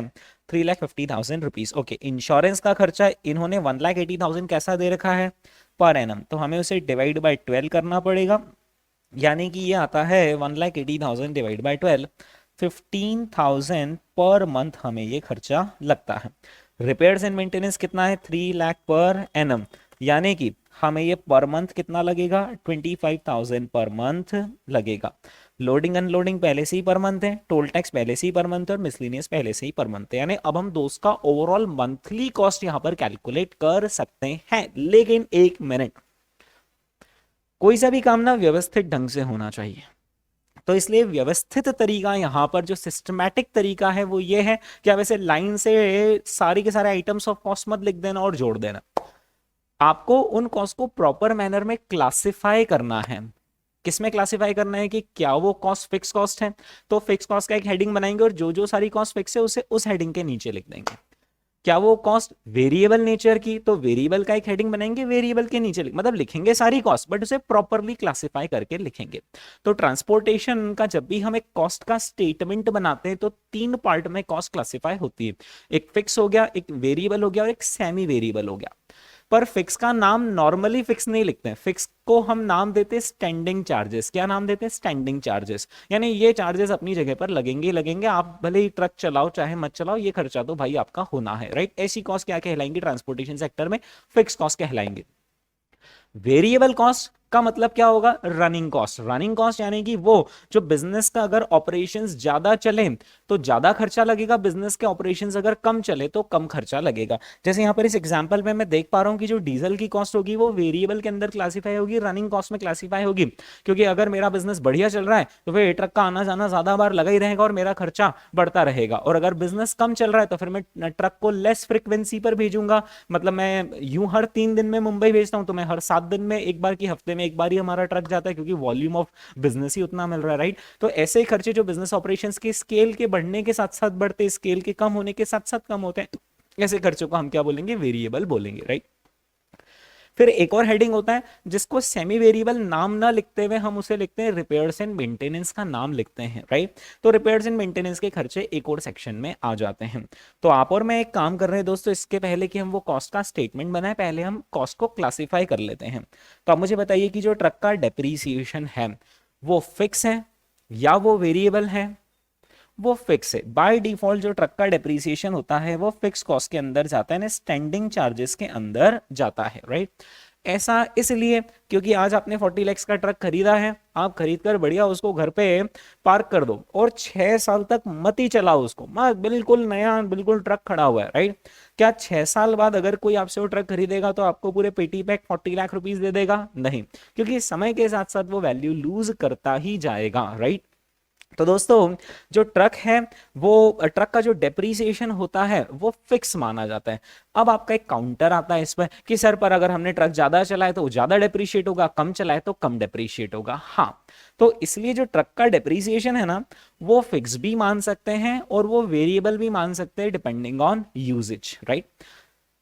या हम उसे ऐसा कह सकते हैं कि it is both a combination of passage of time, यानी समय जैसे जैसे बीतता जाता है वैसे वैसे भी एसेट अपनी वैल्यू लूज करेगी, और उस समय के दौरान हम जितना ज्यादा या कम यूज करेंगे उसके हिसाब से भी अपनी वैल्यू लूज करेगी, राइट। लेकिन एग्जाम में आपको या तो ट्रक के डेप्रीसिएशन को फिक्स में क्लासिफाई करना है या फिर वेरिएबल में क्लासिफाई करना है। एग्जाम का सिंपल सा थंब रूल है कि यहां पर जो आपने डेप्रीसिएशन कैलकुलेट किया है, 5 लाख पर एनम कैलकुलेट किया या फिर 41,667 पर मंथ कैलकुलेट किया, वो आपने टाइम के बेसिस पर कैलकुलेट करा या यूजेज के बेसिस पर? अभी जो हमने कैलकुलेट किया है डेप्रीसिएशन वो on the basis of time calculate करा है कि ट्रक की इतनी लाइफ है तो हर महीने इतना खर्चा। तो बाय डिफॉल्ट अब इस डेप्रीसिएशन को क्या मानेंगे? फिक्स। हाँ, अगर इस क्वेश्चन में हमें ऐसा दिया रहता कि ये जो ट्रक है उसकी जो लाइफ है वो उन्होंने किलोमीटर्स में दे रखी होती कि ये लगभग 5 लाख किलोमीटर्स चल सकता है इसकी लाइफ के दौरान, और उसमें से हम इतना किलोमीटर यूज कर लेंगे, अगर किलोमीटर्स के बेसिस पर डेप्रीसिएशन निकाला है आपने तो बाय डिफॉल्ट फिर उसको वेरिएबल में लेकर जाएंगे। ये एग्जाम का थंब रूल है, राइट। ये जो मैंने बोला है वो आगे नीचे नोट्स में लिखा हुआ भी है ना। तो आपका मेरा फिर क्या बात पक्की हो गई? ट्रक का depreciation if based on time then it would be classified under fix. Truck depreciation if it is based on usage, kilometres के बेसिस पर कि टोटल लाइफ में कितने किलोमीटर्स, तो एक महीने में कितने किलोमीटर चलेगा तो कितना डेप्रिसिएशन बनेगा, अगर ऐसे निकाला तो वो कहां जाएगा? वेरिएबल में जाएगा। ओके, तो अभी के लिए हमने ट्रक के डेप्रिसिएशन को कहां डाल दिया है? फिक्स में। ओके, ऑफिस और गोडाउन का जो रेंट है वो कितना है? 80,000 पर मंथ। हाँ जी, ये फिक्स में आएगा या वेरिएबल में आएगा? ये आएगा फिक्स में, फॉर ऑब्वियस रीजन। अब आप इस गोडाउन में अगर ये जो कार्टून से नहीं भी रखे हुए, बिजनेस नहीं भी चल रहा है, तो भी आपको ऑफिस गोडाउन का रेंट तो 80,000 पर मंथ ही देना है, और आप पूरा बिल्कुल गोडाउन को भर दो कार्टून से, खूब बिजनेस चल रहा है, तो भी आपको उतना ही रेंट देना है। So it is fix cost. Driver और हेल्पर की सैलरी है 35,000 पर मंथ, ये फिक्स है या ये वेरिएबल है? ये फिक्स है, राइट। आप एक बार ध्यान रखना एग्जाम में कि ड्राइवर और हेल्पर को जो आप पे कर रहे हो, क्या आप ड्राइवर और हेल्पर को सैलरी बेसिस पर पे कर रहे हो? अगर सैलरी बेसिस है तो सैलरी तो फिक्स होती है, फिर काम हो चाहे नहीं हो, राइट। लेकिन अगर आप उन्हें पर ट्रिप बेसिस पर पे कर रहे हो या फिर आप पर किलोमीटर बेसिस पर पे कर रहे हो, राइट, या फिर यहाँ पर वर्ड लिखा है वेजेस, तो बाय डिफॉल्ट वेजेस का मतलब होता है डेली वेजेस, और डेली वेजेस का मतलब हुआ कि भाई जिस दिन काम हुआ उस दिन आपको बुलाएंगे, जिस दिन नहीं हुआ उस दिन आप देख लो अपना, राइट। तो अगर ड्राइवर और हेल्पर का सैलरी वर्ड लिखा है तो इट इज फिक्स। ड्राइवर और हेल्पर को अगर आप नंबर ऑफ ट्रिप्स के बेसिस पर दे रहे हो कि हम तो आपको पर ट्रिप 5,000 रुपीज दे देंगे, फिर जितनी ट्रिप होगी उसके हिसाब से पैसा देंगे, तो ये वेरिएबल हो जाएगा। या ड्राइवर और हेल्पर की वेजेस वर्ड लिखा है तो वेजेस को बाय डिफॉल्ट वेरिएबल माना जाता है, right. Office running expenses, office running expenses में क्या हो गया, इलेक्ट्रिसिटी का खर्चा हो गया, ऑफिस बॉय, ये मोर और लेस फिक्स ही होते हैं। पंखा तो जो आपको जो चलाना है वो चलाना ही चलाना है, रिस्पेक्टिव ऑफ कि आपका बिजनेस कितना चल रहा है, राइट। सो इलेक्ट्रिसिटी, लाइट, बिजली, पंखा, इनका खर्चा, ऑफिस बॉय का खर्चा कैसा होता है, फिक्स, यानी ये भी कहाँ चल जाएगा, फिक्स में चल जाएगा। ओके, अब इसके बाद ये डीजल का खर्चा बताइए, जो फिफ्थ आइटम है diesel, 3,50,000, diesel is fix cost और diesel is variable. Diesel is variable यानी कि हम इसे रनिंग एक्सपेंसेस भी बोल सकते हैं या फिर हम इसे वेरिएबल भी बोल सकते हैं, क्योंकि बिजनेस जितना ज्यादा चलेगा ट्रक को उतना ज्यादा चलाना पड़ेगा, बिजनेस जितना कम चलेगा ट्रक उतना अपनी जगह पर खड़ा रहेगा, डीजल कम पिएगा, राइट। तो डीजल की कॉस्ट बाय डिफॉल्ट प्रिडोमिनेंटली कहां जाएगी, वेरिएबल में जाएगी, राइट। फिर इसके बाद इंश्योरेंस का खर्चा, तो ट्रक का इंश्योरेंस इज फिक्स, जो पे करना है सो पे करना ही करना है, फिर आप इंश्योरेंस करवाने के बाद मत चलाओ ट्रक, उससे इंश्योरेंस कंपनी ने क्या लेना देना, राइट। तो insurance is a fix cost. Repairs and maintenance को 2 मिनट के लिए अपन स्किप करते हैं। लोडिंग अनलोडिंग एक्सपेंसेस, अब दोस्तों normally loading unloading expenses variable होंगे, राइट, क्योंकि जितना ज्यादा मान लो ट्रक भरा हुआ आया या जितनी ज्यादा बार ट्रक इधर उधर गया उतने ज्यादा लोडिंग अनलोडिंग के खर्चे लगेंगे, लेकिन क्योंकि मैंने ब्रैकेट में क्या लिख दिया, सैलरी बेसिस, तो अब ये फिक्स नेचर का हो जाता है। तो क्योंकि सैलरी बेसिस लिखा है इसलिए ये फिक्स नेचर का है, मान लो ये नहीं लिखा होता तो फिर ये वेरिएबल में जाता, तो अभी के लिए इसको फिक्स बोल देते हैं। हाँ जी, toll taxes and other taxes 3,50,000 per month. So toll taxes क्या है, आपकी फिक्स कॉस्ट है या फिर ये वेरिएबल है, ये वेरिएबल है डिपेंडिंग ऑन कि आप कितनी ज्यादा बार उस टोल टैक्स से गुजरते हो, जितनी ज्यादा बार गुजरोगे उतना ज्यादा ही डीजल भी लगेगा और उतना ही ज्यादा टोल टैक्स भी लगेगा, right. Sir but toll tax तो फिक्स होता है ना कि 1,000 आपको देना ही देना है। हाँ, तो मैंने आपको यही तो वेरिएबल कॉस्ट की प्रॉपर्टी बताई थी बेसिक्स में कि वो पर यूनिट फिक्स होता है, कि आप एक बार निकले तो आपको 1,000 ही लगेंगे, लेकिन जितनी ज्यादा बार निकलोगे उतने ज्यादा आपको टोटालिटी में लगेंगे, राइट। तो टोल टैक्स कैसा माना जाएगा, आपके ऑपरेशन से लिंक्ड माना जाएगा, जितने ज्यादा आप ऑपरेशन करेंगे, जितनी ज्यादा बार आएंगे जाएंगे ट्रक को उधर से निकालेंगे, आपको उतना ज्यादा खर्चा लगेगा। तो टोल टैक्स प्रीडोमिनेंटली कहां आता है, वेरिएबल में आता है, राइट। फिर इसके बाद oh there is a problem, miscellaneous expenses दे रखे हैं 1 लाख पर मंथ, और मिसलिनियस में तो अब आइडेंटिफाई नहीं कर सकते हम कि ये फिक्स है या वेरिएबल है, क्योंकि नाम ही मिसलिनियस है तो हमें उसके अंदर के कंपोनेंट ही नहीं पता है, राइट। तो ऐसे केसेस में मिसलिनियस एक्सपेंसेस के लिए सिंपल एक नोट डालना है और आपकी जैसी मर्जी आए वैसा क्लासिफाई कर देना। आपका मन करे तो वेरिएबल में क्लासिफाई करना, आपका मन करे तो फिक्स में क्लासिफाई करना, दोनों ट्रीटमेंट करेक्ट है। लेकिन दोनों करेक्ट ट्रीटमेंट में से जो मेरा प्रेफर्ड ट्रीटमेंट है और जो जनरली भी आईसीआई करेगा वो ये है कि मिसलेनियस एक्सपेंसेस जनरली फिक्स में क्लासिफाई होंगे। भाई मिसलेनियस एक्सपेंसेस का मतलब क्या हो गया, जैसे आप बिजनेस चलाते हो तो कभी जैसे ट्रक में नींबू मिर्ची आपको लगानी है ना, तो ये वो खर्चे होते हैं जो लगना ही लगना है भाई, अब वो ट्रक चले ना चले नींबू मिर्ची तो लगानी है। अगरबत्ती का खर्चा आपको करना ही, दिया बत्ती का खर्चा करिए, सब मिसलेनियस एक्सपेंसेस है। कोई लोग आए, जैसे आप ही गए आपके फ्रेंड की शॉप पर तो उसने चाय मंगवा ली, कोल्ड ड्रिंक मंगवा लिया, राइट। तो ये वो खर्चे जो रूटीन बेसिस पर चलते ही रहते हैं और मोर और लेस ये फिक्स होते हैं। तो नॉर्मली मिसलेनियस एक्सपेंसेस भी आपको करने ही पड़ते हैं, इसलिए हम उसको फिक्स में क्लासिफाई करते हैं, लेकिन फिर भी एक नोट डाल देते हैं that we have assumed that this expenses are fix in nature. Okay, अब मुद्दा रहा दोस्तों आपके मेरे बीच, जो रिपेयर्स एंड मेंटेनेंस का खर्चा है वो वेरिएबल है या फिक्स है। तो मैं सबसे पहले तो इन दो वर्ड्स पर फोकस करता हूं। एक वर्ड है रिपेयर और एक है मेंटेनेंस। एक्चुअली क्या है ना, इन दोनों वर्ड्स में भी डिफरेंस है। Repair is a different thing and maintenance is a different thing, right. सबसे पहले मेंटेनेंस, मेंटेनेंस नॉर्मली शेड्यूल्ड होता है कि आपको फॉर एग्जांपल हर महीने ट्रक की सर्विसिंग करवानी तो करवानी है, राइट। जैसे आप भी टू व्हीलर चलाते हो तो आपको मालूम है कि हर 6 मंथ्स में मुझे उसकी सर्विसिंग करवानी है, राइट। फिर मैंने नई भी चलाई तो भी मुझे उसकी सर्विसिंग तो करवानी, राइट। तो नॉर्मली जो मेंटेनेंस का नेचर रहता है वो फिक्स जैसा ज्यादा रहता है, राइट। रिपेयर का नेचर वेरिएबल जैसा ज्यादा रहता है, क्योंकि जितना ज्यादा चलाएंगे उतनी ज्यादा गाड़ी ब्रेक डाउन होगी और उतना ज्यादा रिपेयर लगेगा। तो प्रीडोमिनेंटली रिपेयर का नेचर वेरिएबल होता है और मेंटेनेंस का नेचर फिक्स होता है। हाँ, ये कॉम्बिनेशन भी हो सकते हैं, राइट। तो इसलिए हम इस झगड़े में नहीं पड़ते हैं और हम इस खर्चे को, रिपेयर्स एंड मेंटेनेंस को क्या मानते हैं, सेमी वेरिएबल मानते हैं, राइट। और इसका एक सेपरेट हेड बन जाता है जिसका नाम होता है रिपेयर्स एंड मेंटेनेंस चार्जेस, और उसको सेपरेट हेड में ही क्लासिफाई करते हैं, राइट। आगे जाकर मैं ये भी डिटेल आपको बताऊंगा कि अगर ओनली रिपेयर्स लिखा हो तो क्या करना, ओनली मेंटेनेंस लिखा हो तो क्या करना। अभी के लिए रिपेयर्स एंड मेंटेनेंस है तो हम उसे सेमी वेरिएबल में क्लासिफाई करेंगे, यानी रिपेयर्स एंड मेंटेनेंस नाम का एक हेडिंग बनाएंगे और उसमें क्लासिफाई कर देंगे, राइट। ओके, तो दोस्तों अब हमें यहाँ पर कॉस्ट का एक स्टेटमेंट बनाना है और ये रहा यहाँ पर कॉस्ट के स्टेटमेंट का एक format, statement of cost per month. यहां पर सिर्फ स्टेटमेंट ऑफ कॉस्ट मत लिखना, आप अपना टाइम फ्रेम भी डिफाइन कर देना। उससे एक तो आईसीआई को भी क्लैरिटी रहेगी कि बंदे ने किस टाइम फ्रेम पर कैलकुलेशन करे हैं, और दूसरा ये जो टाइम फ्रेम है ये डिफाइन करना अच्छी आदत है, ताकि आप भी जब नीचे कॉस्ट लिखोगे तो आपको भी ध्यान रहे कि सारी कॉस्ट को किस टाइम फ्रेम पर लेकर आना है, राइट। दोस्तों एक कॉलम बनेगा पर्टिकुलर्स का, एक कॉलम बनेगा कंप्यूटेशन का जो भी हम कैलकुलेशन करेंगे, एक कॉलम आ जाएगा यहाँ पर कॉस्ट पर मंथ का। ये बाद वाले कॉलम को आप अभी के लिए इग्नोर करेंगे।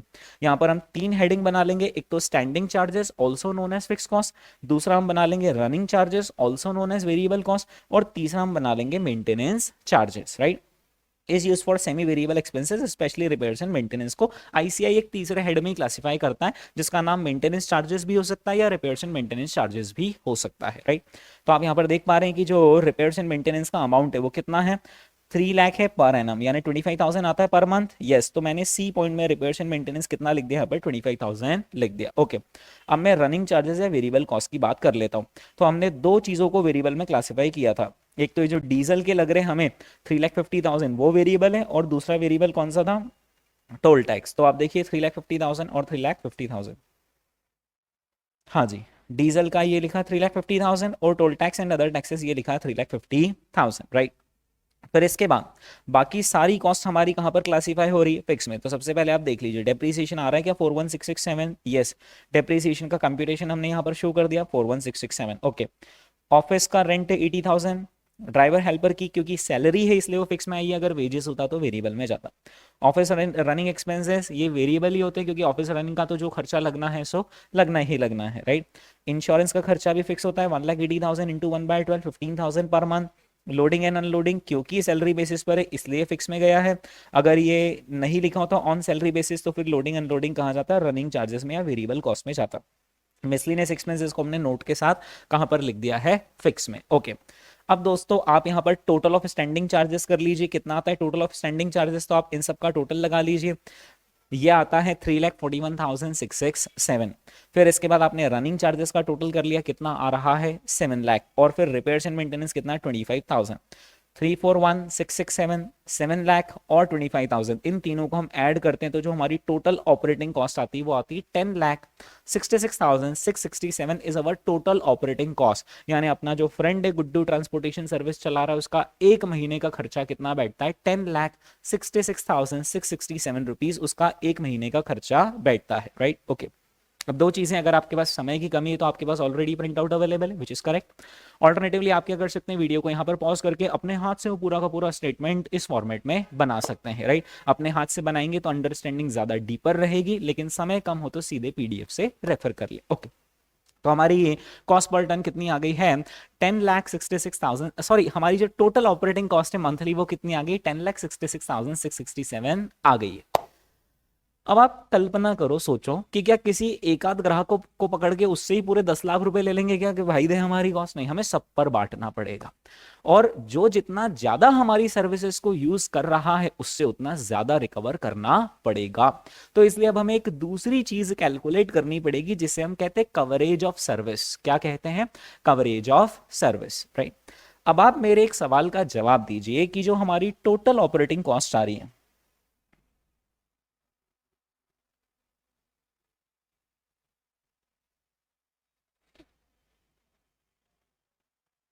वो आ रही 10,66,667 रुपीज आ रही है, यस। अगर मैं सिर्फ डिस्टेंस के बेसिस पर चार्ज करूं लोगों से पैसा, भाई मेरे तो 10 लाख रुपए लग रहे महीने के, हाँ मैंने तो डिस्टेंस के बेसिस पर चार्ज करना है, तो मैं डिस्टेंस के बेसिस पर कैसे चार्ज करूंगा वो देखना।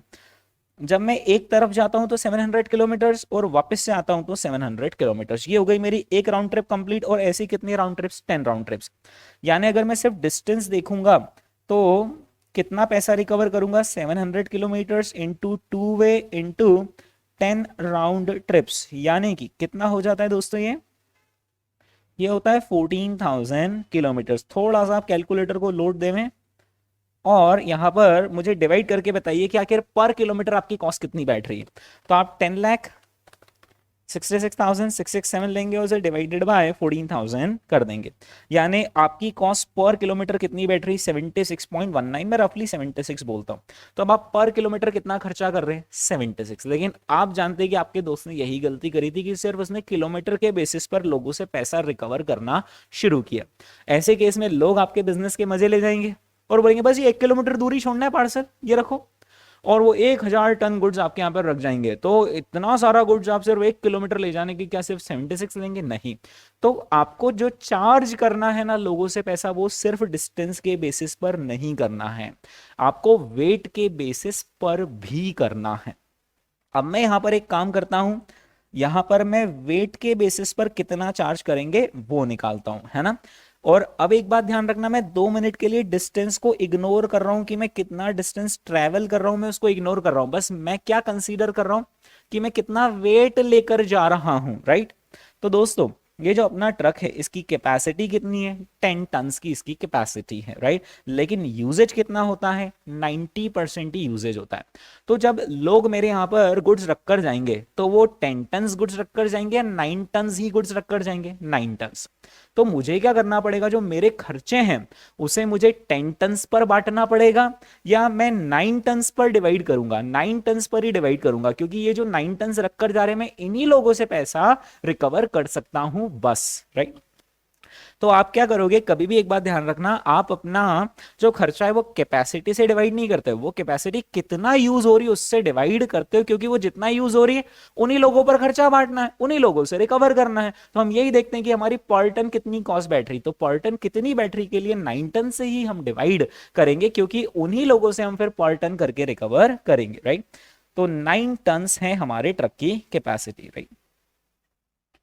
हाँ, ये जो ट्रक है दोस्तों, ये ट्रक 9 टन्स गुड्स लेकर जा रहा है। लेकिन आप मुझे एक सवाल का जवाब दीजिए कि ये जो 9 टन्स गुड्स लेकर जा रहा है, ये तो एक तरफ का हुआ 9 टन्स। ये जो 9 टन्स गुड्स हुआ ये तो एक तरफ लेकर जा रहा है ना, इस तरफ। जैसे इधर से उधर 9 टन्स लेकर जा रहा है, वैसे उधर से इधर भी तो 9 टन्स लेकर आएगा, यस। यानी टोटल कितना टन गुड्स एक राउंड ट्रिप में वो कैरी कर लेता है, 18 टन गुड्स वो एक राउंड ट्रिप में कैरी कर लेता है, ले जाता है 9 टन्स और लेकर आता है दूसरा goods 9 tons. Total 18 tons carry करा एक ट्रिप में, यस। ऐसी कितनी ट्रिप्स हैं, 10 राउंड ट्रिप्स हैं, राइट। तो टोटल कितना वेट हमने कैरी करा, महीने भर में हमने 180 टन्स हमने वेट कैरी करा है। इज दैट क्लियर, हमने 180 टन्स का वेट कैरी करा है। अब अगर आप ये गलती करेंगे क्या कि ये जो महीने भर का खर्चा है उसे सिर्फ टन से डिवाइड करेंगे, किससे, 180 टन से डिवाइड करेंगे, तो आपका पर टन खर्चा कितना आएगा, 5925.92, यानी 5926 लिख रहा हूं, राइट। तो लोग आपके फिर से मजे ले जाएंगे। अब वो कैसे मजे ले जाएंगे, वो गुड्स रख देंगे, सपोज करो कि थोड़ा सा 1 किलो गुड्स रखा और बोला ले जाओ मुंबई तक, तो अब आप उनसे बहुत कम पैसा चार्ज कर पाओगे, क्योंकि ये तो 5926 पर टन है और एक टन में 1,000 किलो होते हैं। तो वो आपको सिर्फ 5-6 रुपए देंगे और बोलेंगे छोड़ के आओ ये 1 किलो गुड्स मुंबई तक, नहीं। तो आपने क्या करना है, बोलना है भले ही वो वेट कम है लेकिन किलोमीटर्स तो ज्यादा है, तो उसके बेसिस पर भी पैसा चार्ज करना है। यानी कुल मिलाकर जो मैं आपको समझाना चाह रहा हूं वो ये है कि ट्रांसपोर्टेशन सेक्टर में सिर्फ किलोमीटर्स के बेसिस पर या सिर्फ टन्स के बेसिस पर पैसा चार्ज नहीं किया जाता, बल्कि दोनों के कॉम्बिनेशन पर पैसा चार्ज किया जाता है। फिर से मैं जोर देकर बोल रहा हूं, दोनों के कॉम्बिनेशन पर पैसा चार्ज किया जाता है। तो उसके लिए दोस्तों अब आपको और मुझको सबसे पहले ये देखना पड़ेगा कि आखिर हमारे टोटल कितने टन किलोमीटर्स हुए। आपको मुझको क्या कैलकुलेट करना है यहां पर कि आखिर हमारे टन किलोमीटर्स कितने हुए। टन किलोमीटर्स का मतलब होता है number of tons multiplied by number of kilometres. अब देखना वो कैसे करते हैं कैलकुलेट। ओके, ये जो ट्रक है दोस्तों, इसमें कितना वेट है, इसमें कितना लोडेड है ये ट्रक, 9 टन्स। तो आप यहां पर लिख देंगे टन किलोमीटर्स का। दोस्तों हम यहां पर कैलकुलेशन कर रहे हैं। सबसे पहले आप लिखेंगे कि भाई ट्रक की जो कैपेसिटी है वो है 10 टन्स, उसका यूजेज कितना होता है 90%। इसका मतलब क्या हुआ कि ट्रक एक बार में कितना टन लेकर जाता है, 9 टन्स लेकर जाता है ट्रक एक बार में। ठीक है, ओके। अब मैं सिखाता हूं टन किलोमीटर्स कैसे निकालना। तो सपोज करो कि ये जो ट्रक है ये 9 किलोमीटर्स लोडेड है, यहां पर खड़ा हुआ है बिल्कुल इंदौर में, यहां पर 9 टन्स वेट फुली लोडेड है ट्रक के अंदर, है ना। और अब ये ट्रक देखना इधर स्क्रीन पर, ये ट्रक ऐसे 1 किलोमीटर आगे बढ़ता है, ये ट्रक ऐसा 1 किलोमीटर आगे बढ़ता है, then it is called as 9 tons multiplied by 1 kilometre. 9 ton लेकर ट्रक 1 किलोमीटर चला, then it is called as 9 ton kilometres. एक और बार देखना यहां पर स्क्रीन पर, ये ट्रक एक नहीं 2 किलोमीटर चला, तो 9 टन्स वजन लेकर ट्रक एक और एक 2 किलोमीटर चला, then it is called as 9 tons multiplied by 2 kilometres, then it is called as 18 ton kilometres. जहां पर 18 टन किलोमीटर्स का मतलब क्या है वो पहले समझे। 18 टन किलोमीटर्स के दो इंटरप्रिटेशन, या तो 18 टन लेकर 1 किलोमीटर चला, या फिर 9 टन लेकर 2 किलोमीटर चला, राइट। तो यहां पर अब आप क्या करोगे, इसे मल्टीप्लाइड कर दोगे कि 9 टन्स लेकर कुल कितने किलोमीटर चला, तो ये चला 700 किलोमीटर्स। ऐसा करने से ये जो ट्रक है ना दोस्तों, ये 9 टन वेट लेकर 700 किलोमीटर चला और कहां पहुंच गया, मुंबई पहुंच गया, राइट।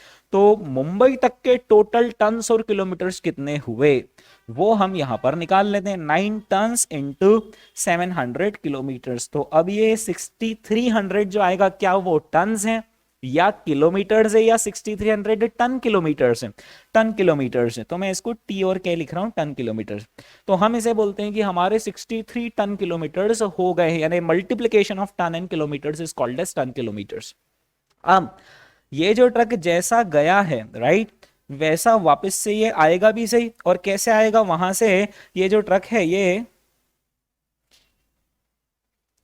जो ट्रक है ये ऐसे यहां से ऐसे घूम कर आएगा यहाँ पर, है ना। ओके, तो वहां से भी 9 टन्स लेकर चलकर आएगा यहाँ पर, 700 किलोमीटर ये ट्रेवल करेगा ट्रक, और वापस से इंदौर आएगा। यानी वापस से ये 9 टन्स लेकर 700 किलोमीटर आएगा, तो वापस से 9 और 700 कौन लिखेगा, इसको मैं सिंपल सा मल्टीप्लाई बाय क्या कर देता हूं, 2 वे कर देता हूं।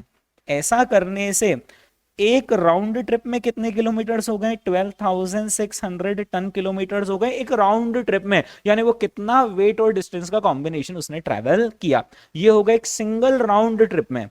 अब ऐसी कितनी राउंड ट्रिप लगती है महीने भर में, ऐसी 10 राउंड ट्रिप्स लगती है महीने भर में। वहां जहां पर 1 राउंड ट्रिप का मतलब क्या होता है, इंदौर से मुंबई गया और मुंबई से वापस लौट कर आया, इस 1 राउंड ट्रिप। तो टोटल हमारे यहां पर कितने टन किलोमीटर्स हो जाएंगे,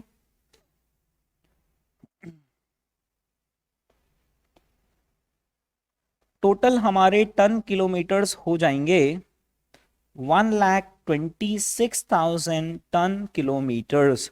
यानी इतना टन और इतनी किलोमीटर्स का कॉम्बिनेशन इस ट्रक ने ट्रैवल किया है, 1,26,000 टन किलोमीटर्स।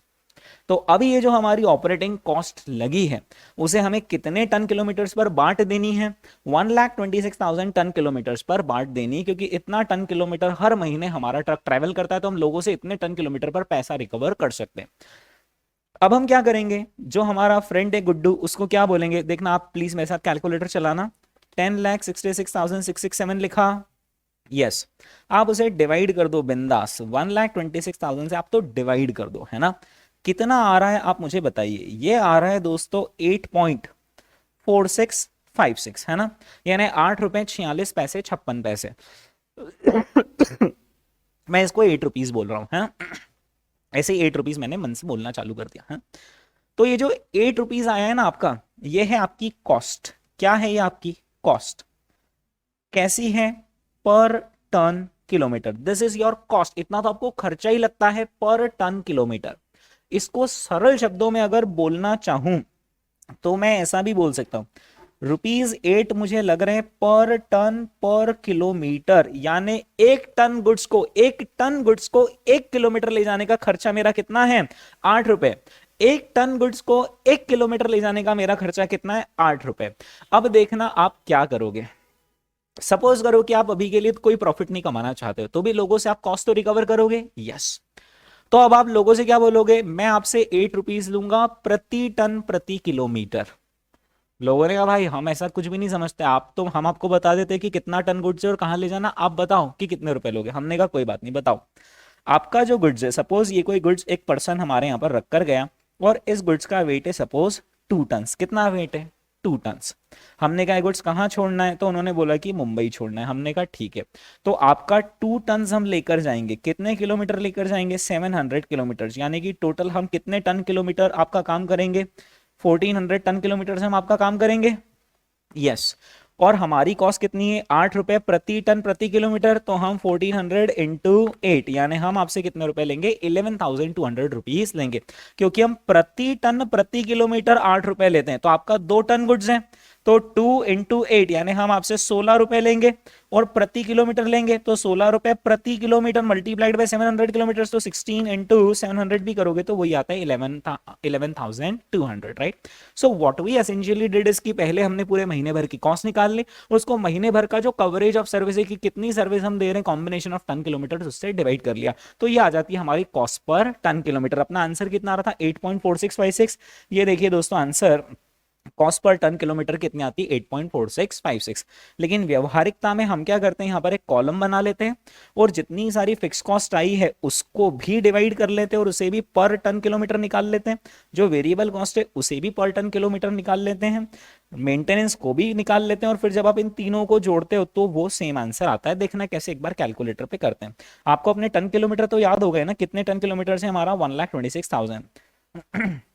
तो ये जो 3,41,667 का हमारा खर्चा लगा है फिक्स महीने भर में, इसको डिवाइड किससे करेंगे? 1,26,000 टन किलोमीटर से, तो ये आ गया आंसर। जो हमारा वेरिएबल खर्चा लगा है 7 लाख रुपीस, इसे भी हम डिवाइड किससे करेंगे? 1,26,000। आप ना मेरे साथ साथ, ये अपन कोई मूवी नहीं चल रही कि आपने सिर्फ देखना है, आपने साथ साथ में एग्जीक्यूट भी करते जाना है, मतलब कैलकुलेटर भी चलाते जाना है, लिखना हो तो लिखते भी जाना है, राइट।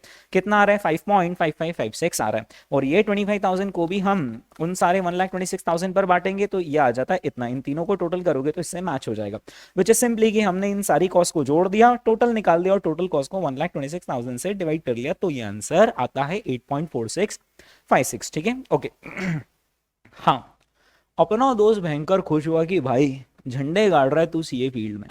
8.4656 तूने तो मेरी समस्या ही हल कर दी कि मैं 8.4656 मेरा खर्चा लग रहा है प्रति टन प्रति किलोमीटर, तो मैंने ना लोगों से कम इतना तो रिकवर करना ही करना है, राइट। अब दोस्तों इसका यहाँ पर मैंने कैलकुलेशन भी आपको बता रखा है कवरेज ऑफ सर्विस का, कि 10 टन का 90%, 9 टन 700 किलोमीटर इंटू 2 वे इंटू 10 राउंड ट्रिप्स, ये आ गया कैलकुलेशन, और कॉस्ट आ गई कितनी? 8.4656।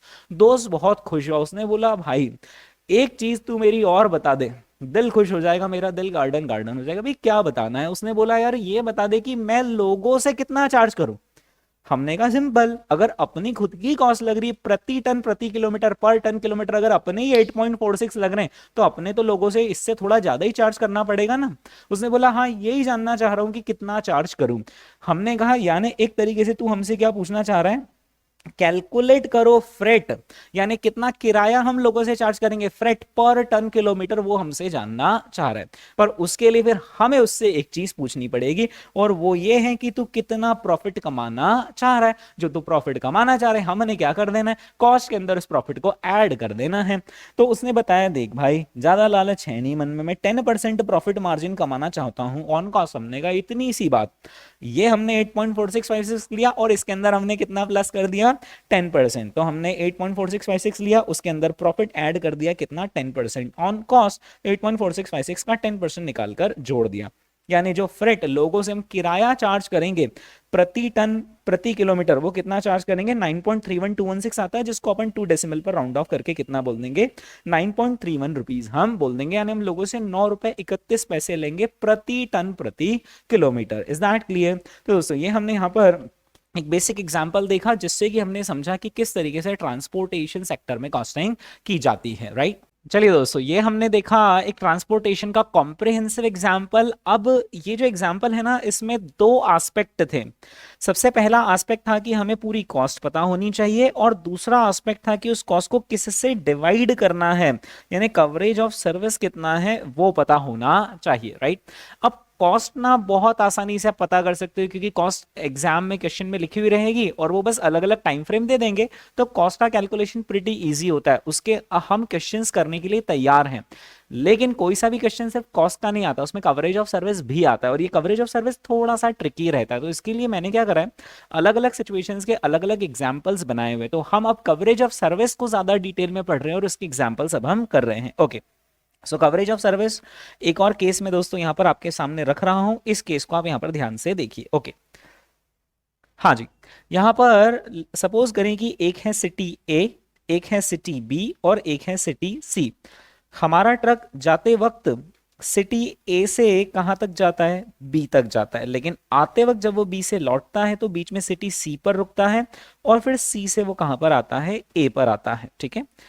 ये ट्रक जब ए से बी तक जाता है तो कितना डिस्टेंस कवर करता है, 750 किलोमीटर्स का डिस्टेंस कवर करता है। लेकिन जब लौटता है तो बी से सी तक जाता है, वो होता है 350 किलोमीटर्स, और जब फिर सी से ए आता है तो ये होता है 450। एक मिनट, ये टोटल टैली नहीं हो रहा है ना, 450 प्लस 350 कितना होता है, 800। यानी जाते वक्त डिस्टेंस कितना है 750, लेकिन आते वक्त डिस्टेंस कितना है 800। लेकिन वो लॉजिकली आप भी समझ रहे हैं कि जाने का डिस्टेंस और आने का डिस्टेंस एग्जैक्ट सेम हो ऐसा जरूरी नहीं है।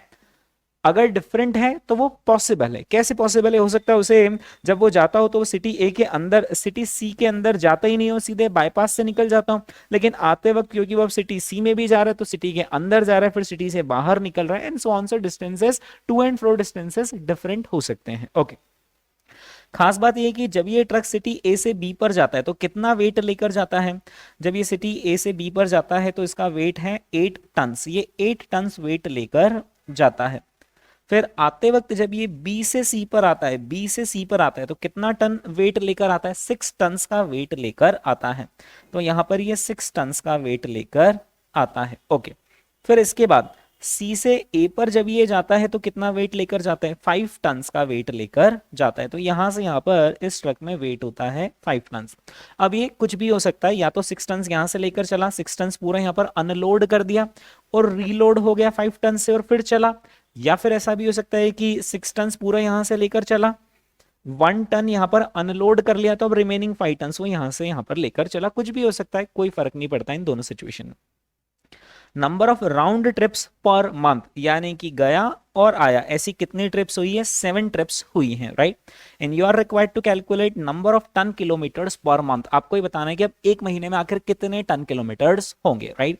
तो मैं आपसे रिकमेंड करूंगा कि आप इस वीडियो को पॉज कर लें, अपने आप को 1 मिनट का टाइम दें और आप खुद से इसे ट्राई करें सॉल्व करने का। ओके, हाँ जी, पॉज, प्ले। ओके, तो आप देखते हैं आखिर ये क्वेश्चन किस तरीके से सॉल्व होगा। हाँ, सो ट्रक यहां से यहां तक जा रहा है 8 टन का वेट लेकर, और कितने किलोमीटर का डिस्टेंस ट्रेवल कर रहा है, 750 किलोमीटर। यानी हम क्या कर लेंगे यहाँ पर 8 टन मल्टीप्लाइड बाय 750 किलोमीटर, है ना। अभी मैं एक सिंगल राउंड ट्रिप का कैलकुलेशन कर रहा हूं। एक बार सिंगल राउंड ट्रिप का कैलकुलेशन मेरे पास आ गया तो मैंने सिर्फ number of round trips in a month से ही मल्टीप्लाई कर लेना बाकी रहेगा। Okay, so 8 ton multiplied by 750, ये एक बार गया उतने टन किलोमीटर्स हो गए। फिर यहां पर कितना हो जाएगा, 6 टन मल्टीप्लाइड बाय 350 हो जाएगा, और यहां पर कितना हो जाएगा 5 टन मल्टीप्लाइड बाय 450, राइट। तो मैं थोड़ा सा इसको कैलकुलेटर में कर रहा हूं, 8 मल्टीप्लाइड बाय 750 जो आया 6000 आया उसे मेमोरी में प्लस करा, 6 मल्टीप्लाई बाय 350 ये आता है 2100 मेमोरी में प्लस, 5 मल्टीप्लाइड बाय 450 ये आता है 2250 मेमोरी में प्लस। मेमोरी रिकॉल कीजिए कितना आ रहा है, तो एक सिंगल राउंड ट्रिप के टोटल कितने टन किलोमीटर्स आ गए, 10350 टन किलोमीटर्स आ गए हैं, मल्टीप्लाइड बाय कितनी राउंड ट्रिप्स हैं, 7 राउंड ट्रिप्स, राइट। यानी कि आंसर कितना आता है कि टन किलोमीटर्स पर मंथ कितने आते हैं, 72450, राइट। ये देखिए दोस्तों, ए से लगाकर बी तक, फिर बी से सी, सी से ए, और ये आ गया हमारा आंसर 72450। ओके, अब हम आते हैं दोस्तों हमारे नेक्स्ट केस पर। ये जो नेक्स्ट केस है ये ट्रांसपोर्टेशन सेक्टर से ही रिलेटेड है, लेकिन अब गुड्स का ट्रांसपोर्टेशन नहीं है, ये पैसेंजर बसेस से रिलेटेड जो कि एक सिटी से दूसरे सिटी के बीच में चलती हैं, राइट। तो सपोज करें कि दोस्तों ये जो पैसेंजर बस है ना, अब आप एक बात बताइए, सबसे पहले तो अपन यहाँ की बात कर लेते हैं, पैसेंजर बस की बात कर लेते हैं। ये लोग जो पैसेंजर बस वाले किराया चार्ज करते हैं, बस का फेयर चार्ज करते हैं, है ना, ये कैसा पर पर्सन चार्ज करते हैं? जी हाँ, क्योंकि आप अगर अकेले चढ़े तो आपसे एक टिकट का पैसा लिया जाएगा, दो लोग चढ़े तो दो टिकट का पैसा लिया जाएगा, एंड सो ऑन। यानी पर पर्सन होता है, यानी मतलब पर पैसेंजर होता है, हाँ। लेकिन क्या हर पैसेंजर से एक जैसा पैसा लिया जाता है, या वो डिपेंड करता है कि एक पर्टिकुलर पैसेंजर कितना डिस्टेंस ट्रेवल करेगा? क्योंकि आप इंदौर से सपोज करें बैठे हो, और अगर आपको बीच में ही कहीं पर उतरना है तो अलग होगा बस का किराया, और पूरा अगर आपको मुंबई तक जाना है तो बस का किराया अलग होगा। यानी पैसेंजर बसेस भी क्या करती हैं, सिर्फ पैसेंजर, सिर्फ पर पैसेंजर किराया नहीं लेती, बल्कि पर पैसेंजर भी लेती है और पर किलोमीटर भी आपसे, यानी डिस्टेंस के हिसाब से भी लेती है। तो यहां पर जो पैसेंजर बसेस के केस में कॉस्टिंग होगी वो कैसे होगी? पहले तो पैसेंजर बस की पूरी कॉस्ट निकल जाएगी कि इस पैसेंजर बस को पूरे महीने में ऑपरेट करने में कितना खर्चा लग रहा है। सपोज 10,66,667 रुपीज इस पैसेंजर बस को महीने भर ऑपरेट करने में लग रहा है। अब अगर आप सिर्फ इसे divided by number of passengers कर देंगे तो गलत हो जाएगा। क्यों? अगर आप सिर्फ नंबर ऑफ पैसेंजर से डिवाइड करेंगे तो हर पैसेंजर पर एक बराबर कॉस्ट आ जाएगी, और हर पैसेंजर बोलेगा ना मैं एक बराबर कॉस्ट क्यों दूं, मैं तो बस थोड़ी सी दूरी के लिए बैठा हूं, राइट। तो यहां पर आप क्या करेंगे, यहां पर आप पैसेंजर किलोमीटर्स से डिवाइड करेंगे। तो पैसेंजर किलोमीटर्स का मतलब क्या होता है, number of passengers multiplied by number of kilometres. तो ऐसा करने से आपकी जो कॉस्ट निकलेगी वो प्रति पैसेंजर प्रति किलोमीटर निकलेगी। पर पैसेंजर पर किलोमीटर मेरी इतनी कॉस्ट है। अब देख लो भाई, हाँ पैसेंजर राहुल तुमको कहाँ कितने किलोमीटर जाना है, 60 किलोमीटर दूर वाली सिटी में जाना है, तो हम तुमसे पर पैसेंजर पर किलोमीटर इतना लेते हैं, मल्टीप्लाइड बाय 60 किलोमीटर्स का पैसा। राहुल बोलता है नहीं नहीं नहीं मैं अकेला नहीं, मेरा फ्रेंड है श्याम भी, तो हम बोलेंगे ठीक है दो पैसेंजर का किराया दो, राइट। तो पैसेंजर्स के केस में, यहाँ पर पैसेंजर बसेस के केस में जो कवरेज ऑफ सर्विस है वो कैसे निकलता है, पैसेंजर किलोमीटर्स के जैसा निकलता है। बस वो जो टन किलोमीटर्स था उसमें टन्स की जगह क्या आ गए, पैसेंजर्स आ गए, राइट। ओके, यहां पर सपोज करें दोस्तों दो शहर हैं, एक है सिटी डी और दूसरा है सिटी ई। ये जो बस है इसकी कैपेसिटी कितनी है, 40 पैसेंजर्स की इस बस की कैपेसिटी है, राइट। अब क्या क्वेश्चन ने हमें ये दे रखा है, इस केस ने हमें ये बताया है क्या कि ये कितनी कैपेसिटी पर चल रही है बस, 90% कैपेसिटी, 80% कैपेसिटी? नहीं बताया है। क्योंकि दोस्तों नहीं बताया तो फिर हम अज्यूम करेंगे कि वो फुल कैपेसिटी पर बस चल रही है, right. So there are 40 passenger, there is a 40 passengers capacity, और जो डिस्टेंस है ये देखना, यहां से यहां तक का, यानी शहर डी से शहर ई तक का जो डिस्टेंस है वो है 50 kilometres. Round trips per day, क्योंकि 50 किलोमीटर का ही डिस्टेंस है, राइट, तो बस एक घंटे में ही पहुंच जाती होगी। तो डेली कितनी राउंड ट्रिप्स होती है, 3 राउंड ट्रिप। इसका मतलब है कि डी से ई पर गई और ई से वापस आ गई, ये हो गई एक राउंड ट्रिप। और ऐसा कितनी बार होता है, 3 बार दिन में। एक महीने में कितने दिन, 30 days। and now we have to calculate what number of passenger kilometers in a month, ताकि हम इस डेटा को डिवाइड करने के काम में यूज कर सकें, कॉस्ट पर पैसेंजर पर किलोमीटर निकाल सकें। लेकिन कॉस्ट वाला पोर्शन मैंने अवॉइड कर दिया, सिर्फ हम कवरेज ऑफ सर्विस देख रहे हैं। हाँ, कैसे कैलकुलेट करेंगे? So calculation is very easy. यहां पर आप 40 पैसेंजर्स बैठे हुए बस में, है ना, सपोज करो कि ये जो बस है यहाँ पर खड़ी हुई है और 40 पैसेंजर्स इसके अंदर बैठे हुए। ये बस आगे बढ़ी, कितने किलोमीटर आगे बढ़ी, 50 किलोमीटर्स। तो 40 passengers multiplied by 50 kilometres, calculator पे करते चलिए, कितना आता है, 2000 आता है, राइट। अब ये जो 2000 है, ये 2000 क्या है, 2000 पैसेंजर्स है या 2000 पैसेंजर किलोमीटर्स है? ये 2000 पैसेंजर किलोमीटर्स है, बट ये वन वे के, सिर्फ जाते वक्त के। गई है बस, वापस से पैसेंजर्स को लेकर आएगी भी सही, तो मल्टीप्लाई बाय क्या कर लेंगे, 2 वे। अब ये हो गई सिंगल राउंड ट्रिप, राइट, तो इंटू 2 कर दिया, तो ये क्या हो गई, सिंगल राउंड ट्रिप के आ गए पैसेंजर किलोमीटर्स, मल्टीप्लाइड बाय एक दिन में कितनी round trips, 3 round trips, right. तो आप करते चलिएगा, तो ये कितना आ गया, 12,000। तो 12,000 पैसेंजर किलोमीटर्स हमारे कैसे हो जाते हैं, पर डे। और अगर हम उसे 30 से मल्टीप्लाई कर लेंगे तो हमारे 3,60,000 पैसेंजर किलोमीटर्स हो जाएंगे पर मंथ। अब मैं थोड़ा सा इसी एग्जांपल को आगे बढ़ा देता हूं। सपोज करें कि हमारा 12 लाख रुपए का खर्चा है इस बस को ऑपरेट करने का हर महीने का, राइट। तो बस वाला क्या करेगा, 12 लाख रुपीज लिखेगा और उसे डिवाइड कर देगा 3,60,000 पैसेंजर किलोमीटर से, और क्या बोलेगा, 3 रुपए 33 पैसे। ₹3.33 मेरी कॉस्ट बैठती है पर पैसेंजर पर किलोमीटर, प्रति पैसेंजर प्रति किलोमीटर मेरा खर्चा है ₹3.33, राइट। सपोज करो कि वो जो बस वाला है उसने 67 पैसे का अपना प्रॉफिट मार्जिन जोड़ दिया और बोला कि मुझे जो किराया चार्ज करना है वो मुझे पर पैसेंजर पर किलोमीटर ₹4 का किराया चार्ज करना है, राइट। अब बस वाला क्या करता है, कोई जो बस का कंडक्टर रहता है वैसे कैलकुलेटर लेकर नहीं बैठता कितने किलोमीटर जाना है, वो पहले ही अपना होमवर्क कर लेते हैं। वो देख लेते हैं कि फॉर एग्जांपल आप इंदौर से बैठे हो और आपको कहां तक जाना है, मुंबई तक जाना है, ठीक है। तो पहले से ही डिस्टेंस उनको मालूम रहता है कि इंदौर से मुंबई तक का डिस्टेंस कितना है, 700 किलोमीटर। तो वो क्या करते हैं, ₹4 को मल्टीप्लाई किससे कर लेते हैं, 700 से, और क्या बोलते हैं, ₹2800 का टिकट है। मान लो कि कोई बंदा जो कहता है मुझे इंदौर से मुंबई नहीं, मुझे बीच में नासिक में ही उतरना है, लेट्स से नासिक है 500 किलोमीटर, तो बोलेंगे कोई बात नहीं, नासिक 500 किलोमीटर है, मल्टीप्लाइड बाय ₹4 हम लेते हैं, तो नासिक तक का टिकट कितना, 2000। अब ये कंडक्टर कैलकुलेटर लेके नहीं खड़ा रहता है, ये सारा पहले से ही घर से कैलकुलेट कर लेते हो कि नासिक का टिकट 2000, मुंबई तक का टिकट 2800, और कोई सी बीच की सिटी उसका टिकट 500। वो कैसे, किलोमीटर के हिसाब से उन्होंने पहले ही टिकट का फिक्स कर लिया। अब बस उनको पैसेंजर से मल्टीप्लाई करना रहता है। आप 4 लोग चढ़े हो, चलो ₹2800 मुंबई के, कितने लोग हो, 4 लोगों, बता देता हूं इतने रुपए किराया लगेगा, ठीक है। अब हम आते हैं दोस्तों हमारे नेक्स्ट केस पर, केस नंबर 3। केस नंबर 3 में यहां पर दोस्तों आपके सामने पढ़ रहा हूं, मैं आपसे एक्सपेक्ट करूंगा कि आप वीडियो पॉज करेंगे और फिर आप इसको सॉल्व करेंगे, लेकिन एक बार मुझसे सुन लें आप ये केस। सिटी एफ से लगाकर जी तक का डिस्टेंस वन वे डिस्टेंस है, क्योंकि मैंने एक तरफ का एरो बनाकर बोला है कि 35 किलोमीटर का डिस्टेंस है। नंबर ऑफ राउंड ट्रिप्स कितनी है, 14 पर वीक दे दिया है मैंने, यानी पर डे नहीं, एक हफ्ते में कितनी ट्रिप्स लगती है, 14 ट्रिप्स लगती है, ठीक है। 1 मंथ में कितने वीक्स हैं, यहां पर 4 वीक्स हैं, राइट। कैपेसिटी कितनी है बस की, 55 पैसेंजर्स की कैपेसिटी है, लेकिन जो ऑक्यूपेंसी रहती वो कितनी रहती, 85% ही बस ऑक्यूपाइड रहती, 2 4 5 7 10 सीट खाली जाती।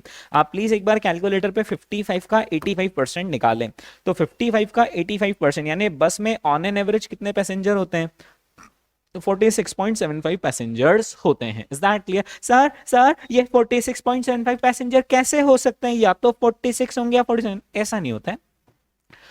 हो सकता है कि जैसे सपोज करो कि यहाँ पे 46.50 आता है, इसका मतलब ये नहीं कि 46 पैसेंजर पूरे बैठे हुए और एक आधा बैठा हुआ है, राइट।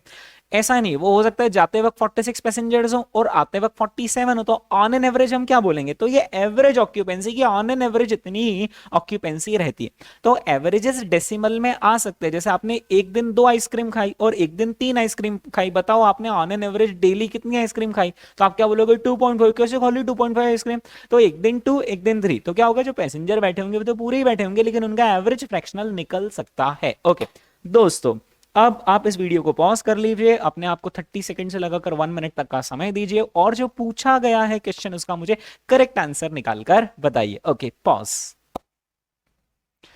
प्ले। सो आपने इस क्वेश्चन को सॉल्व कर लिया होगा, देखना दोस्तों आपने आखिर इसे किस तरीके से सॉल्व किया होगा। आपने यहां पर नंबर ऑफ पैसेंजर सबसे पहले निकाल लिए होंगे, आपने 55 पैसेंजर्स निकाल लिए और उसका 85% कर लिया, तो 55 का अगर आप 85% करते हैं तो ऑन एन एवरेज कितने पैसेंजर्स हैं, 46.75 पैसेंजर्स बस के अंदर बैठे होते हैं।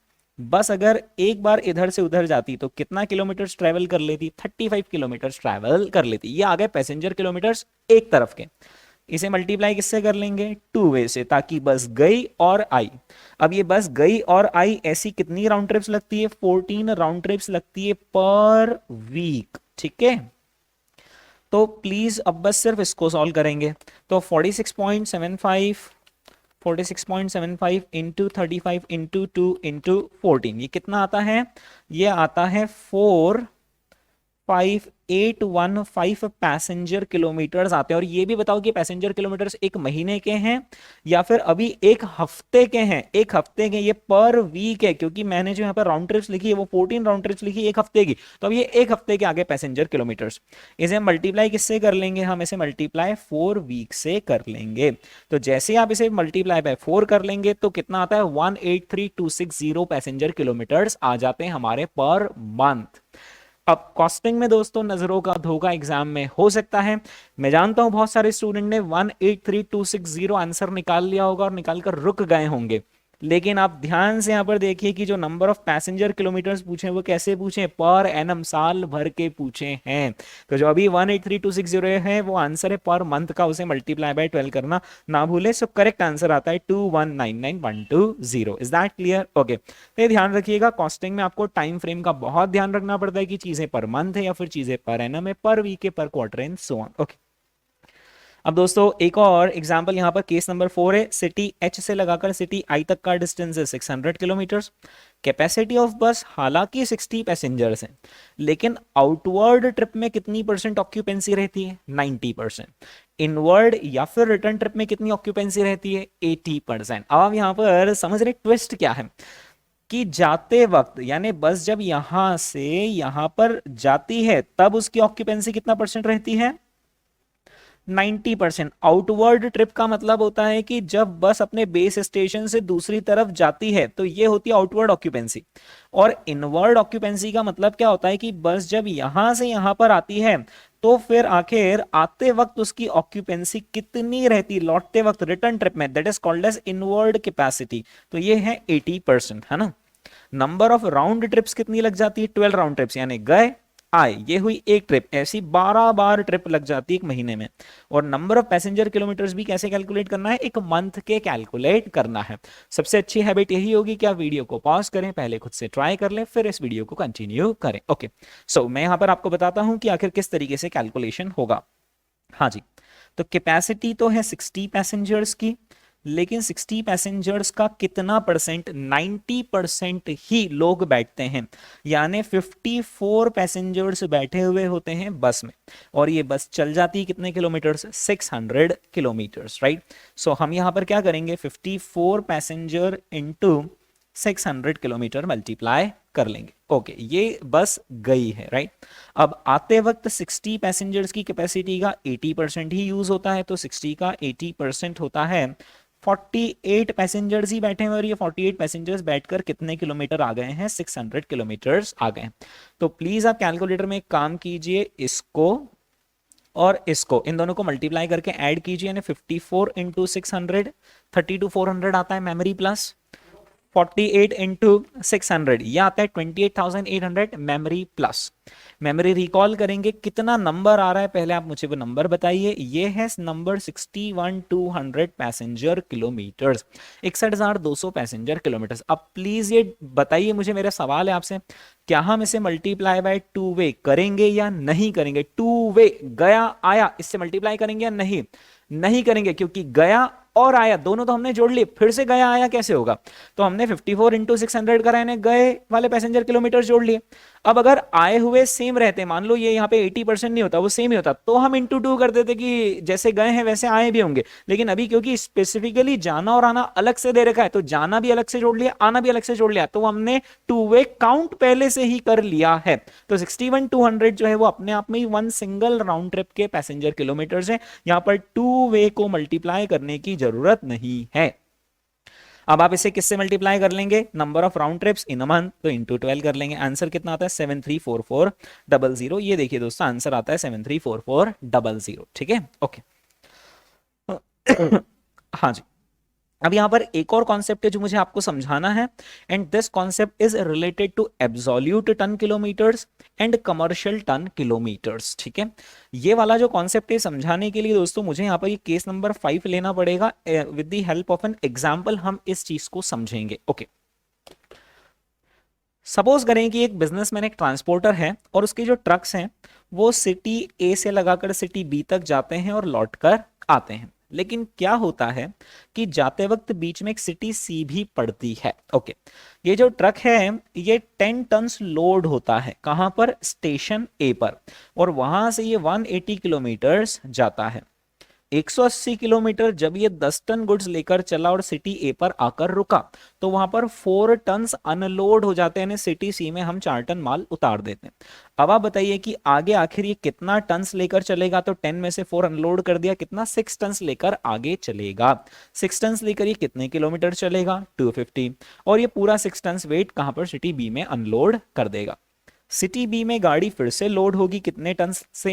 8 टन से, और फिर ये पूरा 400 किलोमीटर का डिस्टेंस कवर करके कहां जाएगा? ए पर आ जाएगा। ओके, सबसे पहले दोस्तों मैं कुछ नहीं बोल रहा हूं आपको, बस बोल रहा हूं कि आपने जो अभी तक सीखा है उसके बेसिस पर आप टन किलोमीटर्स कैलकुलेट कर लीजिए एक सिंगल राउंड ट्रिप के आखिर कितने टन किलोमीटर्स हैं। तो मैं भी आपके साथ करता हूं। हाँ जी, यहां पर हमने 10 टन लोड लिया, मल्टीप्लाइड बाय कितने किलोमीटर चले 180, यानी कितने हो गए 1800 टन किलोमीटर्स हो गए यहां से यहां तक के। फिर हमने 4 टन अनलोड किया, यानी इस पॉइंट पर हमारे ट्रक में कितने टन रखे हुए हैं 6 टन, मल्टीप्लाइड बाय कितने किलोमीटर्स 250 किलोमीटर्स, यानी कि यहां पर कितने टन किलोमीटर्स हो गए हैं 1500 टन किलोमीटर्स हो गए हैं। ओके, अब हम सिटी बी से चले, 8 टन वेट लेकर चले, मल्टीप्लाइड बाय कितने किलोमीटर्स 400 किलोमीटर्स, यानी यहां पर कितने टन किलोमीटर्स हो गए 3200 टन किलोमीटर्स हो गए हैं, राइट। यानी जो हमारे टन किलोमीटर है वो हमें पता चल गए, एक तो है 1800, एक है 1500 और एक है 3200। इन तीनों को आप प्लीज प्लस कर लीजिए, 1800 प्लस 1500 प्लस 3200 कितने आते हैं 6500 टन किलोमीटर्स हैं हमारे पूरे एक सिंगल राउंड ट्रिप के, राइट। ये जो आपने मैंने अभी कैलकुलेशन किया है ना, इसे एक्यूरेट कैलकुलेशन बोलते हैं। क्या बोलते हैं एक्यूरेट कैलकुलेशन, राइट। और इसे हम एब्सोल्यूट टन किलोमीटर्स भी कहते हैं, और ये एक्यूरेट वाला कैलकुलेशन है, ठीक है। अब क्या होता है ना कि दुनिया में कई सारी ऐसी जगह होती है जहां पर आप एक्यूरेसी की जगह बोलते हो मुझे सिंप्लिसिटी ज्यादा पसंद है, यानी कि अप्रोक्सीमेट कैलकुलेशन मेरा काम निकाल देगा, मुझे एक्यूरेट की जरूरत नहीं है। जैसे फॉर एग्जांपल ऐसा आपके साथ सीए फाउंडेशन में भी टाइम वैल्यू ऑफ मनी में हुआ होगा कि किसी ने 1 लाख रुपए जमा करे और अब उसको 10% इंटरेस्ट मिल रहा है, तो बताओ कि उसका पैसा डबल कितने समय में होगा। तो आपने रूल ऑफ 72 एंड एटसेट्रा पढ़ा होगा, तो उससे क्या कि अप्रोक्सीमेट हमें मिल जाता है, राइट। तो वैसे ही एक व्यापारी कहता है मुझे एक्यूरेट अगर यहां पर कैलकुलेशन करना है तो I would need calculator 10 into 180 and then 6 into 250 and then 8 into 400 and then summing up all this numbers. मुझे एक अंदाज से बता दो कि कितने टन किलोमीटर से। ये जो अंदाज से बता दो कितने टन किलोमीटर से, इसे दुनिया कहती है कमर्शियल टन किलोमीटर्स। मेरे साथ रिपीट करे, क्या कहती है कमर्शियल टन किलोमीटर्स, है ना। कमर्शियल यानी एक अंदाज से बता दो, एब्सोल्यूट यानी एक्यूरेट, ठीक है। अब देखना अंदाज से कैसे बताएंगे, वो अंदाज कैसे लगाते हैं वो आप समझना। यहां से यहां तक ए से लगाकर बी, ए से लगाकर सी तक कितना टन वेट लेकर चले हम 180 टन वेट लेकर चले। ओके, या एक काम करो, उसको ऐसे सीखना शुरू करो। यहां से यहां तक का कितना डिस्टेंस है 180 किलोमीटर्स, यहां से यहां तक का कितना डिस्टेंस है 250 किलोमीटर्स, यहां से यहां तक का कितना डिस्टेंस है 400 किलोमीटर्स। तो इन तीनों डिस्टेंस को सम अप कर लो, प्लस कर लो, तो पता चल जाएगा कि टोटल राउंड ट्रिप में कितने किलोमीटर हम चले हैं। सो 180 प्लस 250 प्लस 400, हाँ जी। तो गड्डी कितने किलोमीटर चली है 830 किलोमीटर चली है, बस। अब आप क्या करो, इसे मल्टीप्लाई कर दो किससे टन से, राइट। जैसे ही आप 830 किलोमीटर यानी टोटल डिस्टेंस को टन से मल्टीप्लाई कर दोगे तो ये क्या निकल जाएंगे टन किलोमीटर। लेकिन प्लीज एक बात ध्यान रखना, आप गलती से भी ऐसा मत कर देना कि 10 टन जोड़ लिए और फिर 6 टन और जोड़ लिए और फिर 8 टन और जोड़ लिया, नहीं तो एक बहुत ही बम्पर नंबर आ जाएगा कि आपने इधर सारा डिस्टेंस भी जोड़ लिया और इधर टन्स भी जोड़ लिया और सारे टन्स को जोड़कर सारे किलोमीटर से मल्टीप्लाई कर दिया। क्या आप इन सारे किलोमीटर में ये सारे टन्स लेकर गए हैं? नहीं, इनमें से कुछ किलोमीटर पे कुछ टन गए, अगले कुछ किलोमीटर पे कुछ टन गए हैं।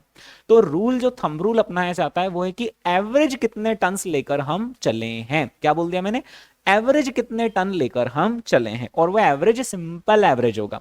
हाँ जी, तो सबसे पहले हमने 10 टन लेकर चले हैं, यस। फिर हम 6 टन लेकर चले हैं, यस। फिर हम आते वक्त कितने टन लेकर चले हैं 8 टन। तो अब आप इन तीनों को प्लस कीजिए और डिवाइडेड बाय 3 कर देंगे तो सिंपल एवरेज निकल जाएगा। So 10 plus 6 16 plus 8 is 24, 24 by 3 is 8 ton. यानी कहना है सही कि ऑन एन एवरेज अपना जो ट्रक है वो 8 टन लेकर चलता है। ऑन एन एवरेज भाई हमारा ट्रक 8 टन वेट लेकर जाता है। फिर कभी वो 10 भी होता है, कभी 6 भी होता है, कभी 8 भी होता है। On an average our truck carries 8 ton of weight. ये हमने रफ एवरेज निकाल लिया, सिंपल एवरेज की ऑन एन एवरेज 8 टन लेकर जाता है ट्रक। हाँ, 8 टन लेकर कितने किलोमीटर जाता है 830 किलोमीटर जाता है। तो हमारे टन किलोमीटर कितने आ गए 830 इंटू 8 कितना आता है आंसर 6640।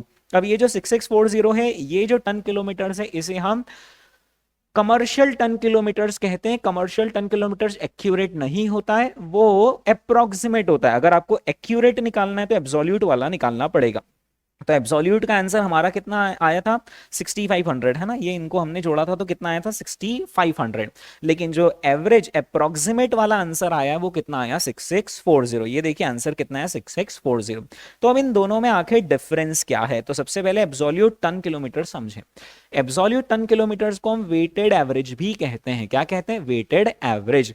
तो हमने क्या किया, वेट लिया 10 टन्स का और उसे डिस्टेंस से मल्टीप्लाई कर दिया, फिर हमने अगला वेट लिया और उसे उसके डिस्टेंस से मल्टीप्लाई किया, थर्ड वेट लिया और उसे उसके डिस्टेंस से मल्टीप्लाई कर दिया, so it becomes weighted average, right. लेकिन और ये एक्यूरेट होता है एब्सोल्यूट टन किलोमीटर्स, राइट। यानी अगर आप अलग अलग फ्रेगमेंट ऑफ द रोड ले रहे हो और उस फ्रेगमेंट में कितना टन लेकर चले, अगला फ्रेगमेंटेशन ऑफ रोड लिया कि ये सेक्शन ऑफ रोड में कितना टन लेकर चले, इस सेगमेंट ऑफ रोड में कितना टन लेकर चले, अगर आपने ऐसा करा तो accurate calculation and it is called as absolute ton kilometers. It is also called as weighted average.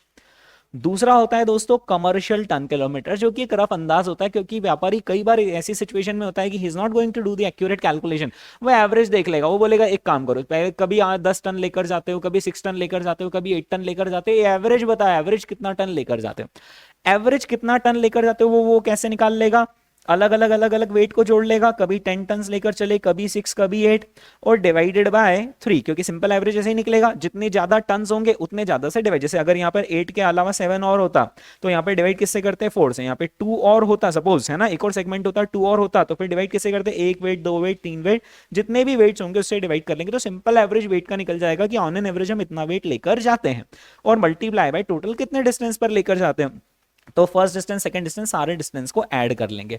Please यहां पर एग्जाम में ध्यान रखना कि वेट का सिंपल एवरेज होता है, यस तो एक एवरेज वेट निकल जाता है और वो एवरेज वेट हम पूरे डिस्टेंस पर लेकर जाते हैं। तो डिस्टेंस में एवरेज नहीं निकलता, डिस्टेंस तो टोटल है, सिर्फ वेट का एवरेज निकलता है, ठीक है। इसे हम अप्रोक्सीमेट कहते हैं, इसे हम कमर्शियल टन किलोमीटर कहते हैं और ये सिंपल एवरेज से निकलता है, ठीक है दोस्तों। ये हमने किया केस नंबर 5। बस अब एक आखिरी केस हमें और यहां पर करना है और फिर आपकी छुट्टी हो जाएगी आज। केस नंबर 6 हम लेंगे एक टैक्सी ऑपरेटर का, जो कि सिटी में कार टैक्सी चलाता है या फिर ऑटो रिक्शा चलाता है, राइट। तो दोस्तों सबसे पहले तो यहां पर ये समझे कि ये जो ऑटो रिक्शा चलाता है इसकी मंथली ऑपरेटिंग कॉस्ट कितनी, मतलब इस ऑटो रिक्शा को चलाने की ओवरऑल कॉस्ट कितनी आ रही, 30,000 पर मंथ। अब आप भी समझ रहे होंगे कि कौन कौन से खर्चे इस पर आ जाते हैं। अगर ये गैस से चलता है तो सीएनजी गैस का खर्चा आ गया, अगर ये किराए पर इसने ऑटो ले रखा है किसी से तो उसका किराया इसकी ऑपरेटिंग कॉस्ट के अंदर आ गया है, या फिर इसका रिपेयर शिपेयर जो भी रह गया, टायर पंक्चर हो गया वो बनवाना, ये सारा किसके अंदर आ जाता है, सब ऑपरेटिंग कॉस्ट के अंदर आ जाता है। कितना 30,000 पर मंथ इसको खर्चा लगता है, राइट। अब ये जो बंदा है ना जो ऑटो में बैठा हुआ है, इसका कहना है कि मैं ना भाई साहब कुछ भी कमाना नहीं चाहता हूं। मतलब ये जो बंदा ऑटो में बैठा हुआ है ना, ये बंदा कहता है कि मैं कुछ भी कमाना नहीं चाहता हूं पर मैं गवाना भी नहीं चाहता हूं। यानी मैं क्या करूंगा, मैं जो भी यात्रीगण आएंगे बस उनसे मैं मेरी कॉस्ट ले लूंगा। मैं क्या करूंगा, मेरी जो कॉस्ट लग रही, भाई लग रहे मेरे तो जेब से कितने 30,000, तो मैं उनसे सिर्फ मेरी कॉस्ट ले लूंगा, मैंने प्रॉफिट नहीं कमाना, मैं शौक से ऑटो चला रहा हूं। ओके कोई बात नहीं भाई, अपने अपने शौक रहते हैं। तो ये जो टैक्सी वाला, इससे हमने पूछा भाई एक महीने में कितना किलोमीटर ट्रैवल कर लेते हो, तो उसने कहा कि मैं भाई एक महीने में 1 मंथ में मैं 3750 किलोमीटर ट्रैवल कर लेता हूँ, राइट। ओके अरे एक चीज मैं आपसे पूछना चाह रहा हूँ कि ऑटो, जैसे आपने ऐसे हाथ देकर ऑटो रोका है ना, और आप एक जना बैठते हो यहाँ पर और कहीं शहर में एक जगह से दूसरी जगह जाते हो, तो वो आपसे उतने ही पैसे लेता है ना, बजाय कि आप जैसे 2 लोग बैठेगा 3 लोग बैठे तो भी, है ना। जो ऑटो रहते हैं, जो टैक्सी ऑपरेटर रहते हैं, वो पैसेंजर और डिस्टेंस पर ऑपरेट नहीं करते, वो सिर्फ डिस्टेंस पर ऑपरेट करते हैं। जैसे आपने कैब बुक करी, ओला पर आपने कैब बुक कर ली, तो अब वो आप एक जना बैठो या 3 जने बैठो उसके अंदर, जो उसकी कैपेसिटी, अगर आप विद इन कैपेसिटी बैठे हो तो वो आपसे उतना किलो डिस्टेंस का चार्ज लेगा, पर पैसेंजर नहीं लेगा। तो टैक्सी ऑपरेटर के केस में ध्यान रखना, पैसेंजर किलोमीटर का कोई कॉन्सेप्ट नहीं होता, वो तो पर किलोमीटर आपसे लेते हैं, फिर जितनी कैपेसिटी उतने बैठ जाओ आप, राइट। अकेले बैठे मैंने कुछ नहीं, मतलब है ना। तो इस केस में हम क्या करेंगे, सिंपल जो कॉस्ट कैलकुलेट करेंगे वो कैसे करेंगे, पर किलोमीटर, क्योंकि हम कस्टमर से भी रिकवर कैसा करते हैं, भाई इतने किलोमीटर ले गया इतना रुपया बनेगा, भाई तुम एक बैठे हो 3 बैठे हो मैंने नहीं देखा। हाँ तो यहां पर अब आप क्या करोगे, इसकी कॉस्ट कैसे निकाल लोगे, 30,000 को डिवाइड किससे कर लोगे, 3750 से। कितना आ जाता है, ये आता है 8 रुपीज पर किलोमीटर। ये बंदा ना मस्ती से ऑटो चलाता है और 8 रुपीज पर किलोमीटर लोगों से लेता जाता है, बोलता है मैंने आपको इतने किलोमीटर छोड़ा, 10 किलोमीटर छोड़ा, मल्टीप्लाइड बाय 8 रुपीज, आप तो मुझे 80 रुपए दे दो। लेकिन दोस्तों आपने देखा होगा कई बार ये जो ऑटो रहते हैं खाली भी चलते हैं। खाली क्यों चलते हैं? क्योंकि इन्होंने किसी जैसे कॉलोनी में, रेसिडेंशियल कॉलोनी में किसी को ड्रॉप किया, अब बिल्कुल जहां ड्रॉप किया वहां से सवारी थोड़ी ना मिलेगी, उसको कहीं तो बाहर मेन रोड पर आना पड़ेगा, उतना वैकेंट टाइम हो गया। या फिर ये बंदा अपने घर पर से ऑटो सुबह लेकर निकला, तो इसको इसके घर से टैक्सी स्टैंड तक का आना तो इसका वैकेंट ही रहेगा, राइट। तो क्या रहता है कि ये जो ऑटो रहता है 30% ऑफ द टाइम वैकेंट रहता है। यानी एक बात बताइए कि जो सवारी है वो पूरे 3750 किलोमीटर ऑटो में पीछे बैठी हुई रहती है, या 30% ऑफ द किलोमीटर्स तो इसके खाली जाते हैं, खाली जाते हैं। अब क्या उन खाली किलोमीटर्स के लिए आप कस्टमर से पैसा ले सकते हो कि लाओ दो भाई मुझे खाली किलोमीटर के पैसे? यानी वाक्य सुनो, क्या हुआ कि आपने हाथ देकर ऑटो रोका, आप बैठे, आप बैठकर 5 किलोमीटर तक गए, उतरे आप। अब आप जो पैसे दोगे एज ए कस्टमर वो 5 किलोमीटर के दोगे ना, हाँ। पर वो बंदा बोलता भाई साहब आपके वहां तक पहुंच, जब आपने हाथ दिया था ना उससे पहले 2 किलोमीटर में खाली आ रहा था, उसके भी दो पैसे, आप लड़ाई कर लोगे किस बात के पैसे, मैं तो 5 किलोमीटर ही चला। तो ऑटो वाला ना बहुत समझदार होता है, वो क्या करता है, वो उसकी जो कॉस्ट लगी, कॉस्ट तो उसकी उन 2 किलोमीटर की भी लगी जो वो खाली चला है, हाँ। तो वो क्या करेगा, कॉस्ट तो पूरी ले लेगा, क्योंकि डीजल पेट्रोल जो भी लगा है, सीएनजी वो सब उतने समय का भी लगा है, ऑटो चला है, डेप्रिसिएशन लगा है, वाटर सब लगा है। पर वो डिवाइड करते वक्त इतना समझदार होता है ना कि डिवाइड करते वक्त वो ग्रॉस किलोमीटर से डिवाइड नहीं करता है, वो ये वैकेंसी वाले किलोमीटर ना हटा देता है। वो बोलता है कि ऑक्यूपेंसी कितनी है 70%, वैकेंसी है 30%, यानी ऑक्यूपेंसी कितनी हो गई ऑटो की 70%। कैलकुलेटर पे मेरे साथ 3750 का 70% कितना होता है 2625 किलोमीटर्स। अच्छा, 26250 किलोमीटर्स वही किलोमीटर्स है जितने समय के लिए, उतने किलोमीटर्स के लिए सवारी बैठती है, यस। तो वो क्या करता है, अपने महीने भर की कॉस्ट ले लेता है, जिसमें कि सवारी बैठी नहीं बैठी सब ले लेता है, और डिवाइड सिर्फ उतने किलोमीटर से करता है जितने किलोमीटर्स के लिए सवारी बैठी। एक बार डिवाइड करेंगे फिर आगे बात करेंगे। तो 30,000 डिवाइडेड बाई 2625 कितना आता है? ये आता है दोस्तों यहां पर अपने 30,000 को डिवाइड किससे करा, 2625 किलोमीटर से डिवाइड करा, तो ये आता है 11.42857, मैं 11.43 लिख देता हूं, राइट। सो 11.43 रुपीज वो आपसे ले लेगा पर किलोमीटर। कैसा? पर किलोमीटर। ऑटो वाला बोलेगा भाई साहब आप तो बस मुझे 11 रुपए 43 पैसे दे दो, और उतने किलोमीटर के लिए दे दो जितने किलोमीटर आप बैठे हो, हाँ। तो ऐसे करके कोई बंदा 5 किलोमीटर के लिए बैठा, उससे बोलेगा ठीक है 11.43 इंटू 5, आप मुझे 57 रुपीज दे दो। कोई बंदा 10 किलोमीटर के लिए बैठा तो उसको बोल देंगे 11.43 इंटू 10, इतने रुपए आप मुझे दे दो। ऐसे करके महीने भर में लोग कितने किलोमीटर बैठेंगे इसके ऑटो में, 2625 बैठेंगे, क्योंकि 70% ऑफ द टाइम तो लोग बैठते ही हैं। अब ये जब 2625 पर इतने रुपए रिकवर करेगा, मल्टीप्लाई करके देखिएगा, ये जो 11.43 आ रहा है ना, इसको हम मल्टीप्लाई करेंगे किससे, 2625 से, तो वो कुल कितने रुपए रिकवर कर जाएगा, 30,000 रुपीज रिकवर कर जाएगा, जो उसकी कॉस्ट है, राइट। अब ना ग्राहक मना नहीं कर सकता कि आप 2625 से मत डिवाइड करो और 3750 से, क्योंकि ये जो वैकेंसी है नॉर्मल वैकेंसी, नॉर्मली ऑटो खाली चलता ही है। जब मैं आपको बोल रहा था तो आपको भी बहुत नॉर्मल फील हो रहा था कि हाँ थोड़ा बहुत तो खाली वो जाता ही जाता है, राइट। तो क्योंकि नॉर्मली ऐसा होता ही है तो उसका खर्चा ऑटो वाला अपने जेब से थोड़ी ना बेयर करेगा, वो आप ही के ऊपर चार्ज करेगा। और ऐसा एक ऑटो वाला नहीं, दुनिया में जितने सारे ऑटो वाले वो सब ऐसा ही करेंगे, राइट। और ये जो मैंने आपको एग्जाम्पल दिया है दोस्तों, ये आपने सीए फाउंडेशन में ऑलरेडी एग्जाम्पल देख लिया है। आपने वहां पर एक एग्जाम्पल सुना था कि एक टैंकर है जो 50,000 लीटर्स पेट्रोल लेकर चला, लेकिन रास्ते में आते आते उसका 1% का नॉर्मल लॉस हो गया। तो 50,000 लीटर्स अगर वो लेकर चला है और 1% का लॉस हो गया, 500 लीटर्स ऐसे हवा में इवेपोरेट हो गया, तो वो लेकर कितना आएगा, 49,500 लीटर्स लेकर आएगा, यस। तो व्यापारी कितना समझदार होता है, जो नॉर्मल लॉस होता है वो हटाकर बचे हुए से ही डिवाइड करता है। तो यहां पर ये टैक्सी वाला भी एक व्यापारी है, उसने जो टोटल किलोमीटर है उसमें से नॉर्मल वैकेंसी हटा दी और बचे हुए किलोमीटर से ही अपनी कॉस्ट को डिवाइड किया, तो उसकी अब ये आ गई है वो कॉस्ट जो उसकी सही में पर किलोमीटर इनकर होती है, राइट।